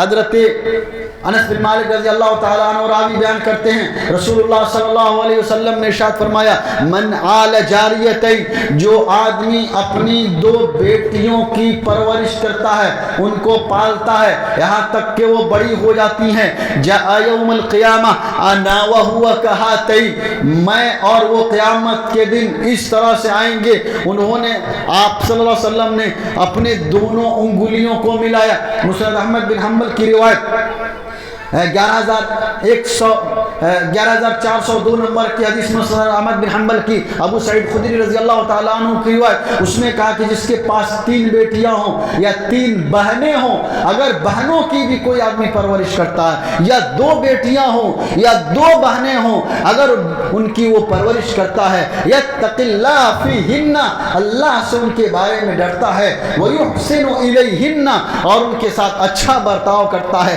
اچھا سلوک کرتا ہے، کل قیامت کے دن اللہ رب العالمین اسے سرور کائنات جناب محمد الرسول اللہ صلی اللہ علیہ وسلم کی رفاقت نصیب فرمائے گا۔ اللہ ہم سب کو آپ صلی اللہ علیہ وسلم کی رفاقت نصیب فرمائے۔ رفاقت سمجھتے ہیں؟ ہاں، ساتھ کہاتین کا کنت انا وہو کہاتین واشار باصبعہ السبابہ والوسطی، آپ نے اپنی شہادت کی انگلی اور بیچ انگلی کی طرف اشارہ کرتے ہوئے کہا کہ کل قیامت کے دن ہم ساتھ میں اس طرح سے آئیں گے۔ اس آدمی کو امام کائنات رسول امین رحمت للعالمین جناب محمد الرسول اللہ صلی اللہ علیہ وسلم کا ساتھ نصیب ہوگا، آپ کی رفاقت نصیب ہوگی، آپ کی صحبت نصیب ہوگی کل جنت میں، کل قیامت کے دن۔ جو اپنی بیٹیوں کی پرورش کرتا ہے، بیٹیوں کی پرورش میں پریشانیوں میں مبتلا ہوتا، لیکن وہ اپنی بیٹیوں سے گھبراتا نہیں ہے، بیٹیوں سے گھبراتا نہیں ہے۔ آج لوگ گھبرا جاتے ہیں، بیٹیوں سے گھبرا جاتے، بہنوں سے گھبرا جاتے۔ وہ رحمت ہے میرے بھائیوں، جس کو ہم نے زحمت سمجھ لیا ہے، وہ رحمت ہے، جہنم سے بچانے والی وہ، جنت کی طرف لے جانے والی وہ، اللہ کے نبی صلی اللہ علیہ وسلم کا ساتھ دلانے والی وہ۔ جب آپ تکلیف میں مبتلا ہو جائے میرے بھائیو، یاد رکھیے یہ تجربہ ہے، یہ ایکسپیرینس ہے۔ جب آپ مصیبت میں ہوں، آپ بیمار پڑ جائے، اگر آپ کا بیٹا نیک نہیں ہے وہ آپ کا ساتھ چھوڑ دے گا، لیکن بیٹی ایسی ہے جب سنے گی کہ میرے پاپا بیمار ہیں، میری ماں بیمار ہے، وہ سسرال میں ہو، دنیا کے کسی کونے میں ہو، وہ بھاگتے ہوئے آئے گی، وہ اپنے شوہر کی بات نہیں مانے گی، اپنے ماں باپ کو دیکھنے ضرور آئے گی۔ اپنے ماں باپ کو بیٹی کبھی نہیں چھوڑتی ہے، بیٹی اپنے ماں باپ کو کبھی نہیں چھوڑتی ہے۔ بیٹا ساتھ چھوڑ دے گا، اگر وہ اللہ والا نہ ہو، اگر وہ نیک نہ ہو، اگر وہ برا ہو جائے، شیطان بن جائے، تو وہ آپ کے گھر سے نکال دے گا۔ لیکن بیٹی کے دل کے اندر اپنے ماں باپ کے تئیں ہمیشہ ہمدردی رہتی ہے، ہمیشہ، اس دنیا میں بھی اور قیامت کے دن بھی۔ قیامت کے دن بھی یہ آپ کی بیٹیاں آپ کو کام آئیں گی، اس لیے اسے زحمت مت سمجھیے۔ لیکن میرے بھائیوں، آج ہمارے معاشرے کے رسم و رواج نے، ہمارے معاشرے اور ہمارے سوسائٹی کے بدترین چیزوں نے، لعنتوں نے، جہیز کے رسموں نے، شادی بیاہ کے رسموں نے، کبھی جو ہے منگنی کی رسم، کبھی شادی کی رسم، کبھی جو ہے جہیز کی لعنت، ان ساری چیزوں نے بچیوں کو بوجھ بنا دیا ہے۔ اور یہی وجہ ہے کہ اس کی وجہ سے لوگ جو ہے بچی پیدا ہونے سے پہلے ہی اس کے ماں کے پیٹ میں مار دیتے ہیں۔ ہم تو ان سے بھی گئے گزرے ہیں، وہ پیدا ہونے کے بعد مارتے تھے، اور آج کا مسلمان اسکیننگ کے ذریعے پتہ کر کے پیدا ہونے سے پہلے ہی مار دیتا ہے. اس سے بڑا بدنصیب نہیں ہو سکتا ہے کوئی. جو بیٹیاں ہمیں جہنم سے بچانے والی ہوں، جو بیٹیاں ہمیں جنت میں لے جانے والی ہوں، جو بیٹیاں ہمیں رسول اللہ صلی اللہ علیہ وسلم کا ساتھ دلانے والی ہو، ہم ان کے ساتھ ایسا برتاؤ کیوں کر رہے ہیں؟ اب کیوں کریں گے؟ ہمارے نبی نے تو منع کیا. بیٹیوں کی یہ فضیلت اسی لیے بیان کی کہ آپ ان کی قدر کو سمجھیے، ان کے وجود کو سمجھیے، ان کے حق کو دیجیے. بہت سے لوگ بیٹیوں کا حق مار لیتے ہیں، بہنوں کا حق مار لیتے ہیں. نہیں، اللہ نے ان کو حق دیا ہے، ان کو میراث کا حق دیا ہے، ان کو جینے کا حق دیا ہے. اس لیے ان کا وہ حق عطا کیجیے، ان کو رحمت سمجھیے، شفقت کے ساتھ پیش آئیے. بہت سے لوگ ہیں جو یہ سمجھتے ہیں ارے بیٹی ہے، بیٹی کو پڑھا کے کیا کریں گے، شادی کر دیں گے، دوسرے کے گھر چلی جائے گی، ہم کو کیا ہاتھ میں آئے گا؟ بیٹا ہے نا، بیٹا ہے، بیٹا کو ڈاکٹر بنائیں گے، انجینئر بنائیں گے، بیٹا کو پی ایچ ڈی کروائیں گے، بیٹا کو ایم ڈی بنائیں گے، وہ میرے کام آئے گا. اور جب ایم ڈی بن جاتا ہے تو ان کی کھٹیا کھڑی کر دیتا ہے. کرتا ہے کہ نہیں جی؟ لیکن سنتے ہیں بیٹی کو کیا پڑھائیں گے؟ ارے بیٹی کو پڑھائیے، ہو سکتا ہے شادی کر دیجئے، کوئی بات نہیں، لیکن شادی کے بعد بھی بیٹیاں اپنے ماں باپ کو یاد رکھتی ہیں. آپ کی ضرورت کے وقت آپ کے کام آئیں گی. کچھ کرتے نہیں، کچھ پڑھا کے کیا کریں گے؟ پڑھاتے ہی نہیں ہیں. اب پڑھاتے نہیں، انگوٹھا چھاپ بنا کر کے رکھے، اسی لیے دوسرا کوئی فون کر کے اور جو ہے او ٹی پی پوچھ لیتا ہے اور پورا اکاؤنٹ خالی کر دیتا ہے. بولتے ہیں کہ ارے کتنا بیوقوفی کر دیا. بیوقوف کون بنایا؟ آپ نے بنایا. اگر اس کو پڑھائے، اس کی صحیح تربیت کرے، اچھی زندگی دے، اچھے سے اپنے بچوں کو، اپنی بیٹی کو رکھے، پڑھائے لکھائے، ہوشیار بنائے، کیوں دھوکہ کھائے گی؟ ہم انگوٹھا بنا کے رکھیں گے تو دوسرا ٹھگے گا نہیں، اس لیے تو ٹھگ لیتا ہے. تو بیٹیاں رحمت ہیں، ان کو رحمت سمجھیے. وقت نہیں ہے ورنہ باتیں اور بھی ہیں، بہت ساری باتیں تھی جو بتانے والی تھی، لیکن میرے بھائی وقت کم، اس لیے موضوع کو سمیٹتے ہوئے میں آگے چلتا ہوں. میرے بھائیوں، اللہ رب العالمین نے عورت کو ایک اور بہت بڑا مقام عطا کیا، ایک بہت بڑا درجہ عطا کیا، جس کے بغیر جو ہے انسان نامکمل ہے. انسان کی دنیا نامکمل ہے اور انسان خود نامکمل ہے. اللہ رب العالمین سورہ روم آیت نمبر 21 کے اندر ارشاد فرماتا ہے، وہ ہے کہ جس عورت کو لوگ بازار کا سامان سمجھتے تھے اور سمجھ کر بیچ دیتے تھے، اسلام نے عورت کو گھر کی ملکہ بنا دیا کہ یہ گھر کی ملکہ ہے، یہ کوئین ہے، یہ رانی ہے گھر کی. یہ بازار کا سامان نہیں ہے، یہ نایاب ہے، یہ گوہرے نایاب ہے، یہ شیشے ہیں.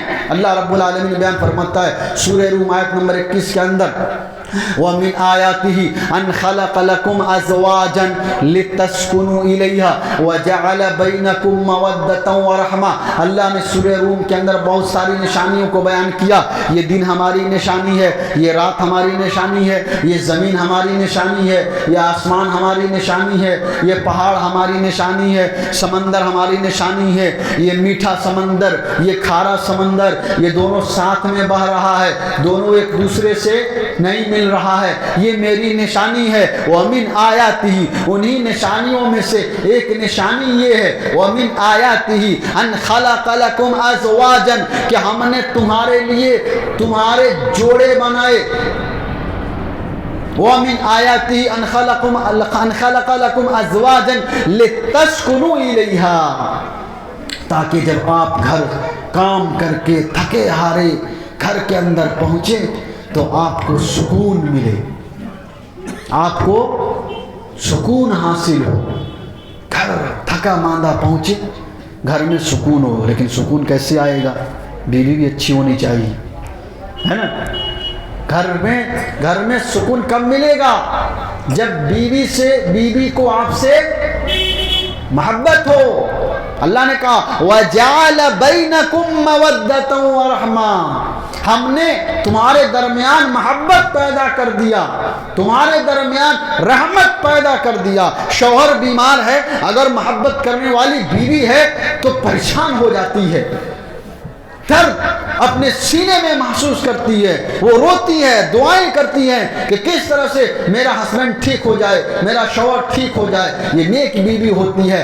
ایسی نیک بیوی گھر کے اندر ہو، آپ گھر کے اندر جائیں تو آپ کو سکون ملے گا۔ اللہ نے کہا کہ یہ عورت سکون کا ذریعہ ہے، اطمینان کا ذریعہ ہے۔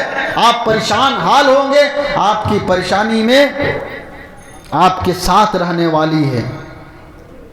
اور رسول اکرم صلی اللہ علیہ وسلم کی حدیث ہے، سنن ترمذی کی، سنن ترمذی ابواب الرضا حدیث نمبر 1161 نمبر کی حدیث ہے۔ ام سلمہ رضی اللہ تعالی عنہا نے جو ہے یہ حدیث بیان کیا ہے۔ اسی لیے نبی صلی اللہ علیہ وسلم نے عورتوں کی تربیت بھی کیا ہے کہ عورت بھی کیسی ہونی چاہیے۔ ایسا نہیں کہ جیسے گیٹ پر پہنچے، کہاں تھے آپ، اتنا لیٹ کیوں کر دیا، ارے فلاں نے یہ کہا، فلاں نے یہ کہا، فلاں جو دیورانی نے یہ کہا، جٹھانی نے یہ کہا، آپ کی فلاں بہن نے یہ کہا، ماں نے یہ کہا، ساری شکایت کی پوریا گیٹ ہی پر شروع کر دے، پھر وہ زندگی اجیرن بن جاتی ہے۔ اللہ کے رسول صلی اللہ علیہ وسلم نے عورت کو بھی سمجھایا کہ جب گھر شوہر پہنچے تو فوراً آدمی کو زبان نہیں کھولنا چاہیے اور شوہر کو ناراض نہیں کرنا چاہیے۔ اللہ کے رسول صلی اللہ علیہ وسلم کی حدیث ترمذی شریف کتاب ابواب الرضا 1161 نمبر کی حدیث، حضرت ام سلمہ رضی اللہ تعالی عنہ کہتی ہیں، اللہ کے رسول صلی اللہ علیہ وسلم فرماتے ہیں، ایما امرأۃ ماتت وزوجها عنها راض دخلت الجنہ، جو عورت اس حال میں مرے کہ اس کا شوہر اس سے خوش ہو، اس کا شوہر اس سے خوش ہو، راضی ہو، دخلت الجنہ، اللہ اکبر، وہ عورت جنت کے اندر داخل ہو۔ شوہر کو خوش کرنا یہ عورت کا کام ہے۔ عورت کو عورت ہونے کے اعتبار سے اللہ کے رسول اور اللہ تعالیٰ نے حق دیا، وہیں پہ یہ حق یہ حکم بھی دیا کہ اسے اپنے شوہر کو خوش رکھنا اور شوہر کی اطاعت کرتے ہوئے۔ اگر عورت کو بہت ساری چیزوں کا اسلام نے مکلف نہیں بنایا ہے، مردوں کی طرح ذمہ داریاں عورتوں کے اوپر نہیں ڈالی ہیں۔ آپ دیکھ لیجئے عبادت کا معاملہ ہے، کتنی تخفیف ہے، کتنا کنسیشن ہے عورتوں کے لیے، کنسیشن ہے کہ نہیں؟ ویسے ہی آدھی زندگی کنسیشن ملی ہوئی ہے، نماز نہ پڑھیں تو کوئی حرج نہیں ہے، اس لیے کہ 15 دن 7 دن 15 دن ہر مہینے وہ چھٹی ہی ہے کہ نہیں؟ عورتوں کو بہت ساری سہولتیں دیا ہے۔ تو اللہ کے رسول صلی اللہ علیہ وسلم کی، چلیے اسی پر ایک حدیث سنا دیتا ہوں، دیکھیے عورت کی کتنی بیوی کی حیثیت سے اور عورت کی کتنی بڑی فضیلت بیان کیا ہے رسول اللہ صلی اللہ علیہ وسلم نے۔ جو ہے صحیح روایت ہے، جو ہے بخاری شریف کی روایت ہے یا صحیح ابن حبان کی روایت ہے، صحیح ابن حبان کتاب النکاح حدیث نمبر 4163، عن ابی ہریرہ رضی اللہ تعالی عنہ قال قال رسول اللہ صلی اللہ علیہ وسلم اذا صلت المرأة خمسها وصامت شهرها وحسنت فرجها واطاعت زوجها قیل لها ادخلي الجنة من ای ابواب شئت۔ حضرت ابو ہریرہ رضی اللہ تعالیٰ عنہ کی روایت، صحیح ابن حبان 4163 نمبر کی حدیث، کہا اللہ کے رسول صلی اللہ علیہ وسلم فرماتے ہیں کہ عورت اگر 5 کام کر لے، 4 یا 5 کام کر لے تو وہ جنت کے جس گیٹ سے داخل ہونا چاہے داخل ہو سکتی ہے۔ اللہ اکبر۔ کون سی کہا؟ اذا صلت المرأة خمسها، جب عورت 5 وقت کی نماز پڑھے، عورت 5 وقت کی فرض کام۔ لیکن عورتوں کو اللہ نے ویسے ہی کنسیشن دیے ہوا ہے کہ اس حالت میں وہ نماز نہیں پڑھ سکتی ہیں۔ مرد کو کوئی کنسیشن نہیں ہے، کسی بھی حالت میں آپ کو نماز پڑھنی ہے، تو کنسیشن پر کنسیشن لینا چاہتی ہیں۔ اللہ نے کنسیشن دیا، اس کے باوجود بھی عورتیں نماز نہیں پڑھتی ہیں۔ اللہ کے رسول کہتے ہیں یہ سب سے پہلی چیز، عورت اگر 5 وقت کی نماز پڑھے، وصامت شہرہا، اور ماہ رمضان کے روزے رکھے، ماہ رمضان کے روزے رکھے۔ لیکن ہم کیا دیکھتے ہیں کہ عورتیں رمضان کا روزہ نہیں رکھتی ہیں لیکن 16 سید کا روزہ ضرور رکھیں گے۔ رمضان کا روزہ چھوڑ دیں گے لیکن پتہ نہیں کیسے کیسے روزے رکھتے رہیں گے، رمضان آئے گا تو ان کو بیماری ہو جائے گی۔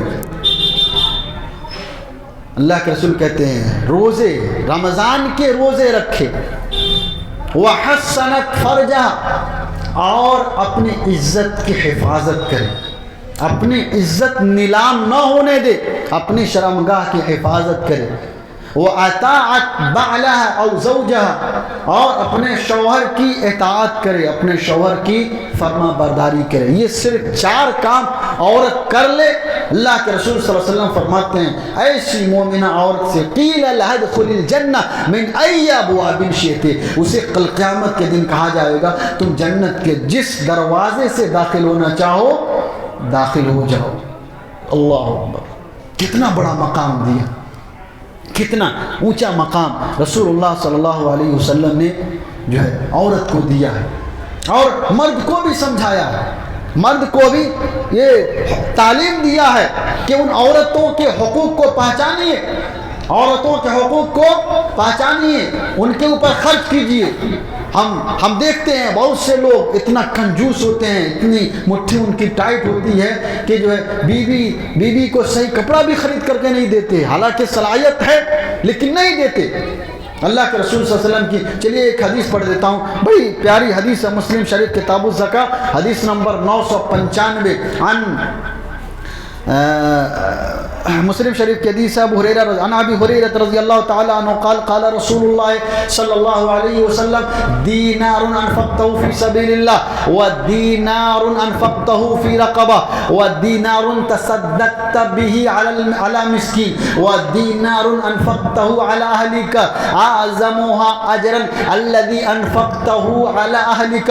مسلم شریف 995 نمبر کی حدیث، ابو ہریرہ رضی اللہ تعالی عنہ راوی جناب محمد الرسول اللہ صلی اللہ علیہ وسلم ارشاد فرماتے ہیں کہ ایک پیسہ وہ ہوتا ہے جو آپ اللہ کے راستے میں خرچ کرتے ہیں۔ اللہ کے راستے میں کوئی آیا، آپ اس کو دے دیا، مسافروں کو دے دیا، اللہ کے راستے میں جانے والے کو دے دیا، او انفقتہ فی رقبہ، یا کوئی آدمی جیل کے اندر بند ہے اس کو چھڑانے میں دے دیا، کوئی غلام ہے اس کو آزاد کرنے میں دے دیا، دینار تصدقت به علی مسکین، یا ایک دینار ایک پیسہ وہ ہوتا ہے جو آپ کسی مسکین کے اوپر خرچ کرتے ہیں، وَدِينَارٌ أَنفَقْتَهُ عَلَىٰ أَهْلِكَ، مردوں کو عورت اور اپنے گھر والوں پر خرچ کرنے کا حکم دیتے ہوئے اللہ کے رسول صلی اللہ علیہ وسلم نے یہ عورت کو مقام دیا کہ خرچ کرنے کی ذمہ داری مرد کی ہے، گھر میں رہنے کی اور گھر کی ملکہ بننا یہ عورت کے لیے ہے،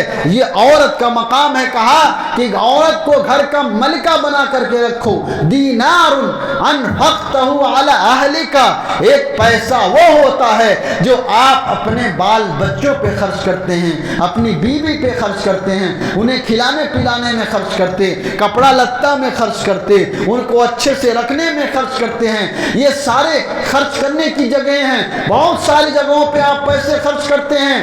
اعظمها اجرا، آپ کو سب سے زیادہ اجر، سب سے زیادہ ثواب، سب سے زیادہ نیکی جس پیسے پر ملے گی وہ پیسہ ہے جو آپ اپنے بال بچوں پہ خرچ کرتے ہیں۔ اللہ اکبر۔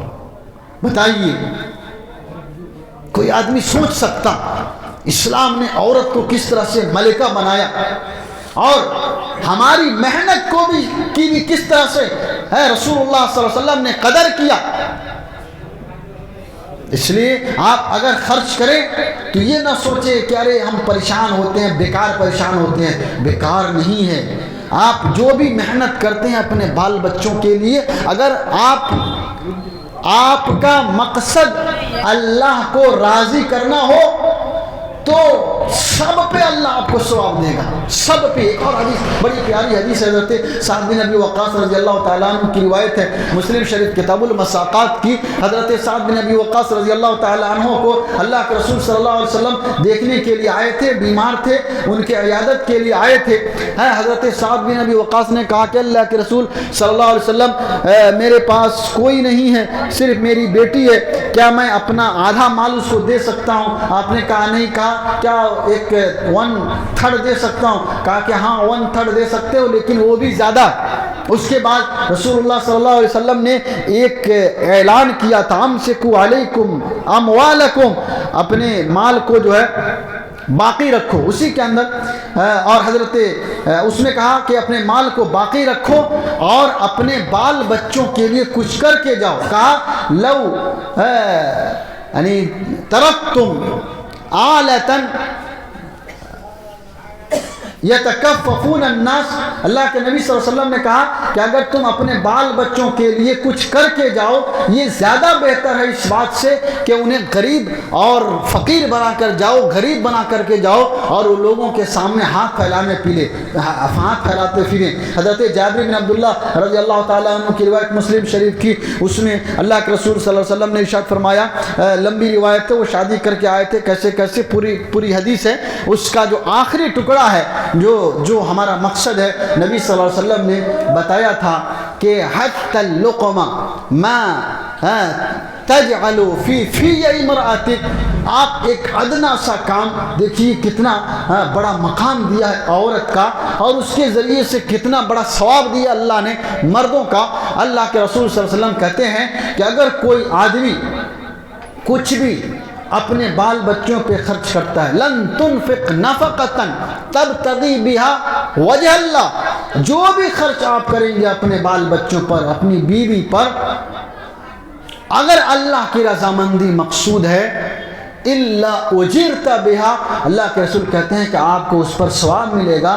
حتی اللقمہ، یہاں تک کہ ایک لقمہ اگر آپ اپنی وائف کے منہ میں ڈال دیں اس پہ بھی اللہ رب العالمین آپ کو ثواب دے گا. اللہ اکبر. لقمہ، نوالا، آج لوگ کھلائیے، لوگ سوچیں گے ارے کیسا جورو کا غلام ہے نوالا کھلا رہا ہے. ارے نوالا ہم ثواب کے لیے کھلا رہے ہیں جی، ثواب کے لیے. اللہ کے رسول نے کہا ایک لقمہ، ایک نوالا آپ اگر اپنی بیوی کے منہ میں ڈال دیں اس پہ بھی اللہ رب العالمین آپ کو اجر و ثواب دے گا، تاکہ عورت گھر کے اندر رہے، گھر کی ملکہ بن کر کے رہے، وہ در در نہ بھٹکے. یہ اسلام نے عورت کو مقام دیا، یہ حق دیا اس کے عورت ہونے کا، اس کو میراث کا حق دیا، ماں کے حیثیت سے، بیٹی کی حیثیت سے، بہن کی حیثیت سے. اللہ رب العالمین نے پورا جو ہے بیان کیا ہے سورہ نساء کے اندر، پوری تفصیل بیان کیا، یہ عورت کو حق عطا کیا. اسی طرح سے اگر شادی ہو جائے، شوہر اگر اچھا نہیں ہے، شرابی ہے، کبابی ہے، مارتا ہے، کما کے نہیں لاتا ہے، تو اسلام نے عورت کو مجبور نہیں کیا کہ وہ اسی کی مار کھاتی رہے، اسی کے پاس رہے. نہیں، اللہ نے اور رسول اللہ صلی اللہ علیہ وسلم نے یہ اختیار دیا کہ دونوں طرف کے گارجین کو، ذمہ دار کو بیٹھایا جائے اور عورت لڑکی کھلا لے لے. کھلا کا حق دیا کہ نہیں دیا؟ دیا کہ نہیں؟ پہلے کیا تھا؟ شادی ہو گئی تو ختم. انڈیا کے اندر بھی یہ قانون تھا کہ شادی ہو گئی تو اب دوسری شادی نہیں ہو سکتی. شادی ہو گئی، اگر شوہر مر گیا تو پھر وہ اپنے میکے نہیں آ سکتی، اسے شوہر کے چتا کے ساتھ ہی جلا دیا جاتا تھا. ستی کا پرتھا چالو تھا. لیکن میرے بھائیو، اسلام نے عورت کو مرد کے ساتھ زبردستی نہیں باندھا. اگر نہیں بن پڑتا ہے، اچھا شوہر نہیں ملا ہے، تو اللہ کے رسول صلی اللہ علیہ وسلم نے اسے اختیار دیا ہے کہ وہ آزاد ہو جائے، وہ خلا لے لے، پھر کوئی اچھا لڑکا، کوئی اچھا شوہر دیکھ کر کے اس کی شادی کی جائے گی. بیوہ کی شادی کا تصور نہیں تھا، زمانے جاہلیت میں لوگ نہیں کرتے تھے. لیکن رسول اللہ صلی اللہ علیہ وسلم نے جتنی شادیاں کیا، حضرت عائشہ رضی اللہ تعالی عنہا کے علاوہ جتنی بھی تھی، چاہے حضرت خدیجہ ہوں، چاہے حضرت میمونہ ہوں، چاہے حضرت صفیہ ہوں، چاہے حضرت جویریہ ہوں، یہ سارے، چاہے حضرت ام سلمہ ہوں، یہ سب نبی کی بیویاں ہیں. یہ سب کون تھی؟ یہ سب کنواری تھی؟ نہیں، سب کی سب بیوہ تھی. بیواؤں کا کوئی حق نہیں تھا، ان کا کوئی مقام نہیں تھا. لوگ ان سے ان کو دیکھ کر کے گھن کرتے تھے کہ اس کا شوہر مر گیا ہے، یہ ہمارے قریب رہنے کے لائق نہیں، ہمارے گھر رہنے کے لائق نہیں۔ جس عورت کو لوگ جوتی سمجھتے تھے، سرور کائنات جناب محمد الرسول اللہ صلی اللہ علیہ وسلم نے ان بیواؤں سے نکاح کر کے ان کو گھر کا ملکہ بنایا اور پوری دنیا والوں کو یہ تعلیم دیا کہ بیواؤں کا خیال رکھنا یہ بہت افضل ہے، بیواؤں سے شادی کرنا یہ بھی چلنا چاہیے، شادی کرنی چاہیے، انہیں منحوس نہیں سمجھنا چاہیے۔ اگر کوئی بیوہ ہو تو اس کی خبرگیری کرنا، یہ اس کی خبرگیری کرنا سکھایا جناب محمد الرسول اللہ صلی اللہ علیہ وسلم نے۔ صحیح بخاری کی روایت ہے، 5661 نمبر کی صحیح روایت ہے، اللہ کے رسول صلی اللہ علیہ وسلم فرماتے ہیں الساعی علی الارملۃ والمسکین، اگر کوئی بیوہ عورت ہے، اس کو کوئی ضرورت ہے، آپ اگر اس کا کوئی کام کر دیتے ہیں، بازار سے اس کا سامان لا دیے، کوئی اس کی ضرورت کی چیز اسے پہنچا دیے، جو بیواؤں کا خیال رکھتا ہے، ان کی خبرگیری کرتا ہے، اللہ کے رسول صلی اللہ علیہ وسلم فرماتے ہیں کل مجاہد فی سبیل اللہ، وہ اللہ کے راستے میں جہاد کرنے والے کی طرح ہے۔ یا ایک روایت میں کہا او کل قائم لا یفطر، وہ ایسے ہے اس قیام کرنے والے کی طرح ہے، اس دن بھر نماز پڑھنے والے کی طرح ہے، اس رات بھر نماز پڑھنے والے کی طرح ہے جو تھکتا نہیں ہو، او کالصائم، یا اس آدمی کی طرح ہو، اس آدمی کی طرح ہے جو دن بھر روزہ رکھتا ہے، دن بھر بھوکا رہتا ہے، افطاری نہیں کرتا، صرف نمازیں پڑھتا، روزے رکھتا۔ جس طرح سے اللہ اسے نماز پڑھنے پہ ثواب دیتا ہے، جس طرح سے اللہ اسے روزہ رکھنے پر ثواب دیتا ہے، ویسے ہی کسی بیوہ کی خبرگیری کرنے پر، اس کا خیال رکھنے پر، اس کی ضرورت پوری کرنے پر دیتا ہے۔ اسی لیے نبی صلی اللہ علیہ وسلم بیواؤں کی خبرگیری کرتے، ان کو دیکھنے کے لیے جاتے، ان کی ضرورتیں خود نبی صلی اللہ علیہ وسلم بازار سے خرید کر کے لا کر دیتے تھے۔ اس لیے بیواؤں کا، یتیموں کا خیال کرنا چاہیے۔ تو جو بیوہ جس کا کوئی حق نہیں تھا، اللہ کے رسول صلی اللہ علیہ وسلم نے سب سے پہلے اسے شادی کا حق دیا اور پوری مسلم کمیونٹی کو یہ پیغام دیا کہ آپ کو بیواؤں کو دیکھنا ہے، ان کی ضرورتوں کو پوری کرنا ہے، آپ کو ثواب ملے گا، روزے کا ثواب ملے گا، نماز کا ثواب ملے گا، اللہ خوش ہوگا۔ یہ نبی صلی اللہ علیہ وسلم نے تعلیم دیا ہے۔ تو یہ مقام عورت کو اور یہ سارے حقوق اسلام نے عورت کو دیے، اور اگر عورت ان ساری باتوں پر عمل کرے، ایمان لائے اور اچھے سے زندگی عطا کرے، تو یہ دنیا میں تو ہے، آخرت میں بھی اس کے لیے بہت بڑا اجر و ثواب ہے۔ اللہ رب العالمین سورہ نحل آیت نمبر 97 کے اندر بیان فرماتا ہے، اللہ رب العالمین ارشاد گرامی، اللہ تعالیٰ کا ارشاد گرامی ہے، من عمل صالحا منکم من ذکر او انثى وهو مؤمن فلنحيينه حیاتا طیبہ، چاہے مرد ہو چاہے عورت ہو، اگر وہ نیک عمل کرے تو کل قیامت کے دن اللہ رب العالمین اسے بہترین زندگی عطا کرے گا۔ عورت کو بھی زندگی، بہترین زندگی ملے گی، جنت کی نعمتیں ملیں گی۔ تو اللہ رب العالمین نے بہت سارے ناحیے سے اور بہت سارے طریقے سے عورت کے مقام اور مرتبے کو بلند کیا ہے۔ عورتوں کو چاہیے کہ وہ اپنے مقام اور مرتبے کو سمجھیں، اپنی ذمہ داریوں کو سمجھیں، عورتوں کے حقوق اور عورتوں کے مقام کو جہاں اسلام نے بیان کیا، وہاں ان پر بہت ساری ذمہ داریاں بھی دیا ہے۔ مثال کے طور پہ عورتیں بہت زیادہ واویلا مچاتی ہیں، اگر کوئی پریشانی ہو جائے تو بہت زیادہ ہنگامہ کرتی ہیں۔ اللہ کے رسول صلی اللہ علیہ وسلم نے انہیں صبر کرنے کی تلقین کیا، جیسے حضرت ام سلیم رضی اللہ عنہا نے صبر کیا۔ عورتوں کو صبر کرنا چاہیے، اگر کوئی بچہ مر جائے اس پہ صبر کرنا۔ اللہ کے رسول صلی اللہ علیہ وسلم کی حدیث، صحیح بخاری کی حدیث ہے، اگر دو بچہ کسی کا مر جاتا ہے اور وہ اس پہ صبر کرتی ہے تو اللہ رب العالمین اس عورت کو جنت کے اندر داخل کرے گا۔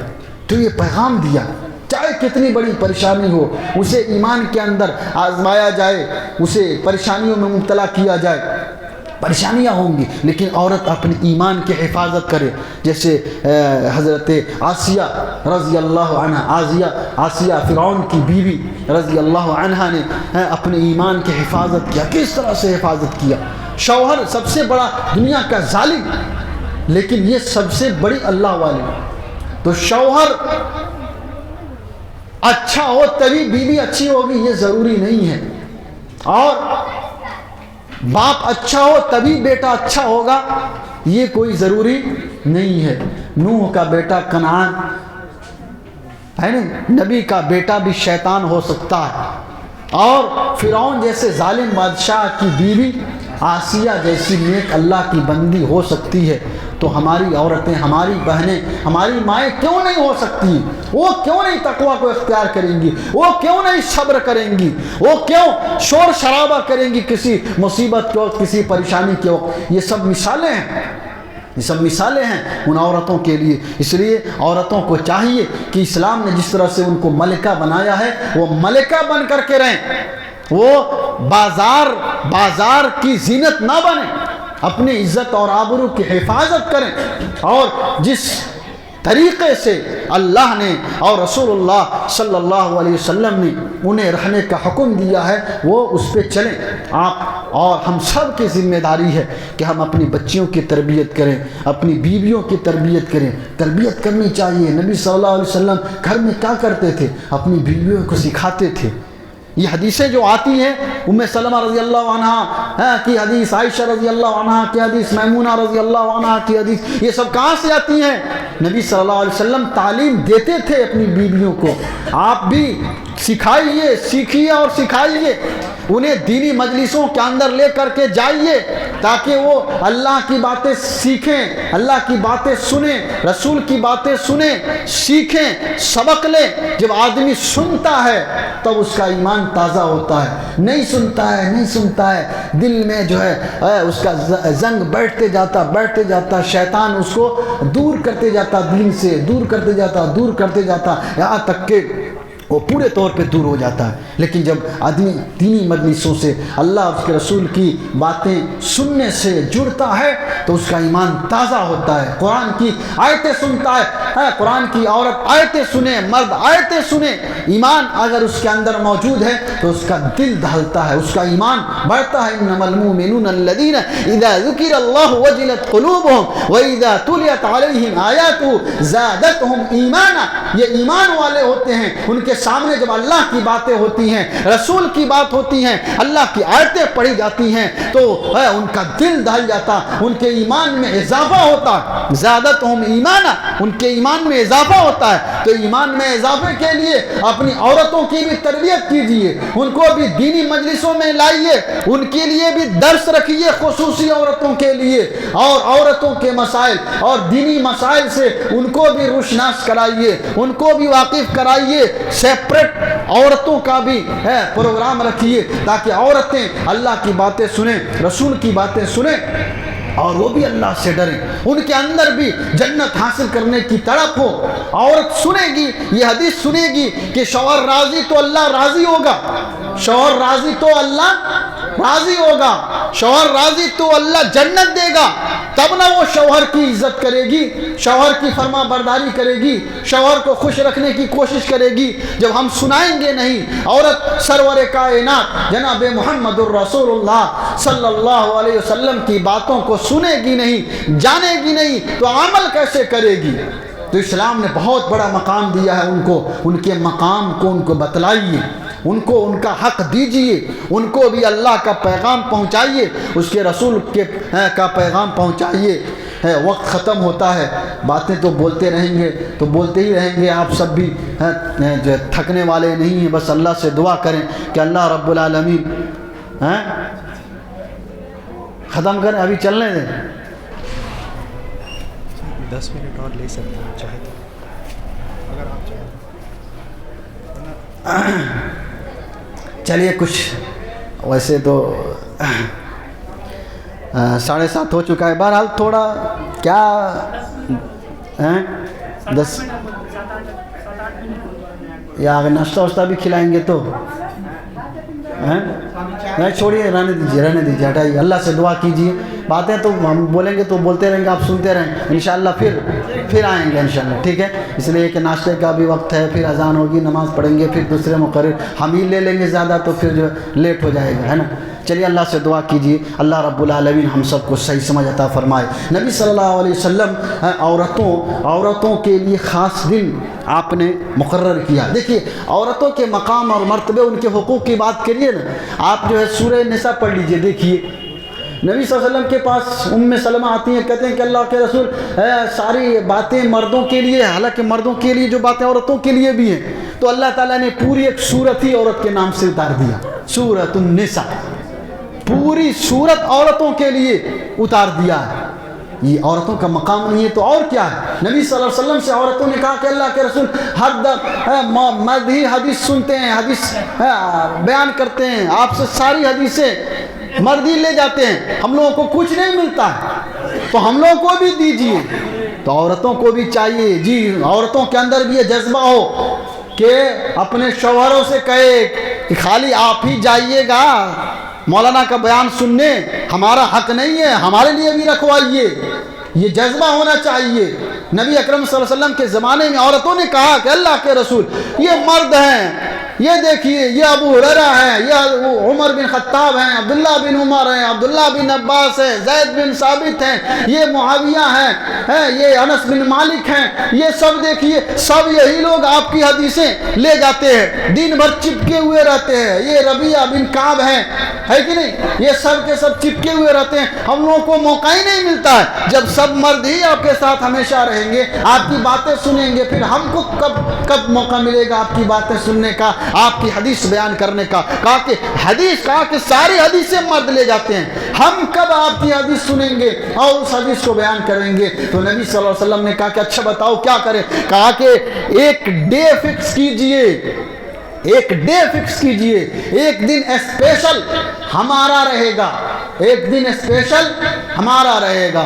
کوئی کسی مرد کو اس میں شرکت نہیں ہوگی، صرف ہم عورتیں آئیں گی. ہم عورتوں سے حدیثیں بیان کریں گے اور ہم ان حدیثوں کو سنیں گے. چنانچہ نبی صلی اللہ علیہ وسلم نے ان کے لیے وہ دن فکس کیا، ان کے لیے دن فکس کیا. آپ ان کے پاس جاتے تھے، حدیثیں بیان کرتے تھے، وہ سنتے تھے. اسی میں ایک دن نبی صلی اللہ علیہ وسلم نے یہ حدیث بیان کیا، ما من امرأة تقدم بین یدیہا ثلاثا الا دخلت الجنہ کہ جس عورت کے 3 بچے مر جائیں فصبرت علیہم، اور وہ ان کے اوپر صبر کرے.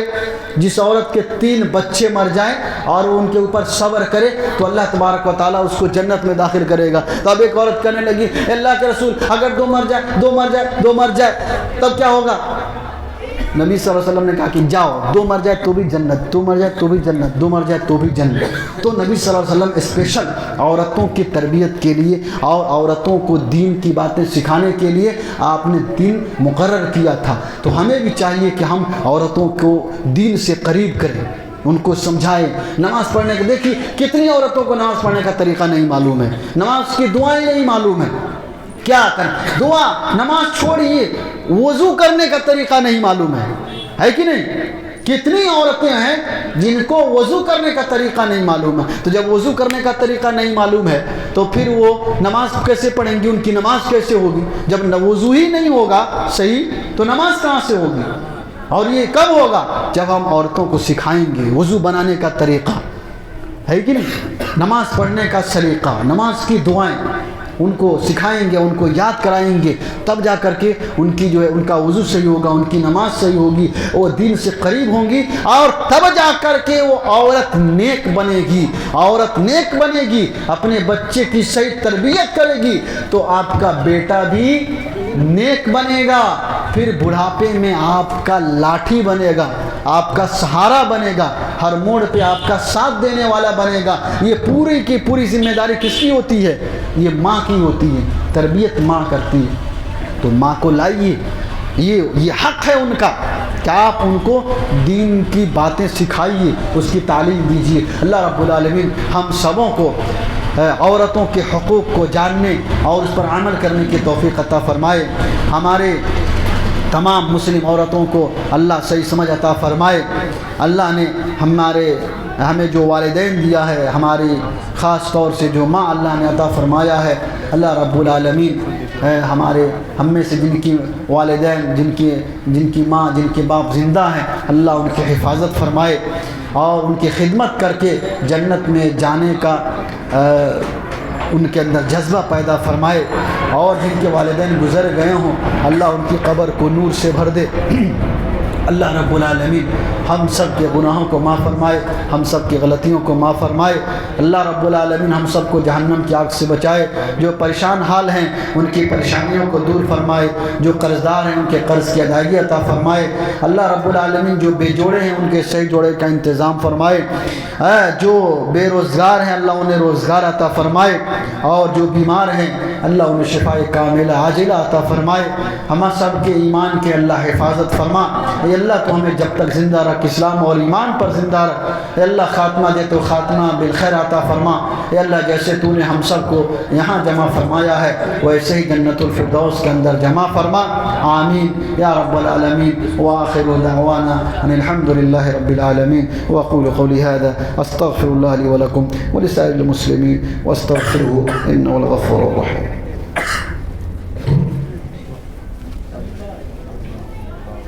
جزاک اللہ خیرا.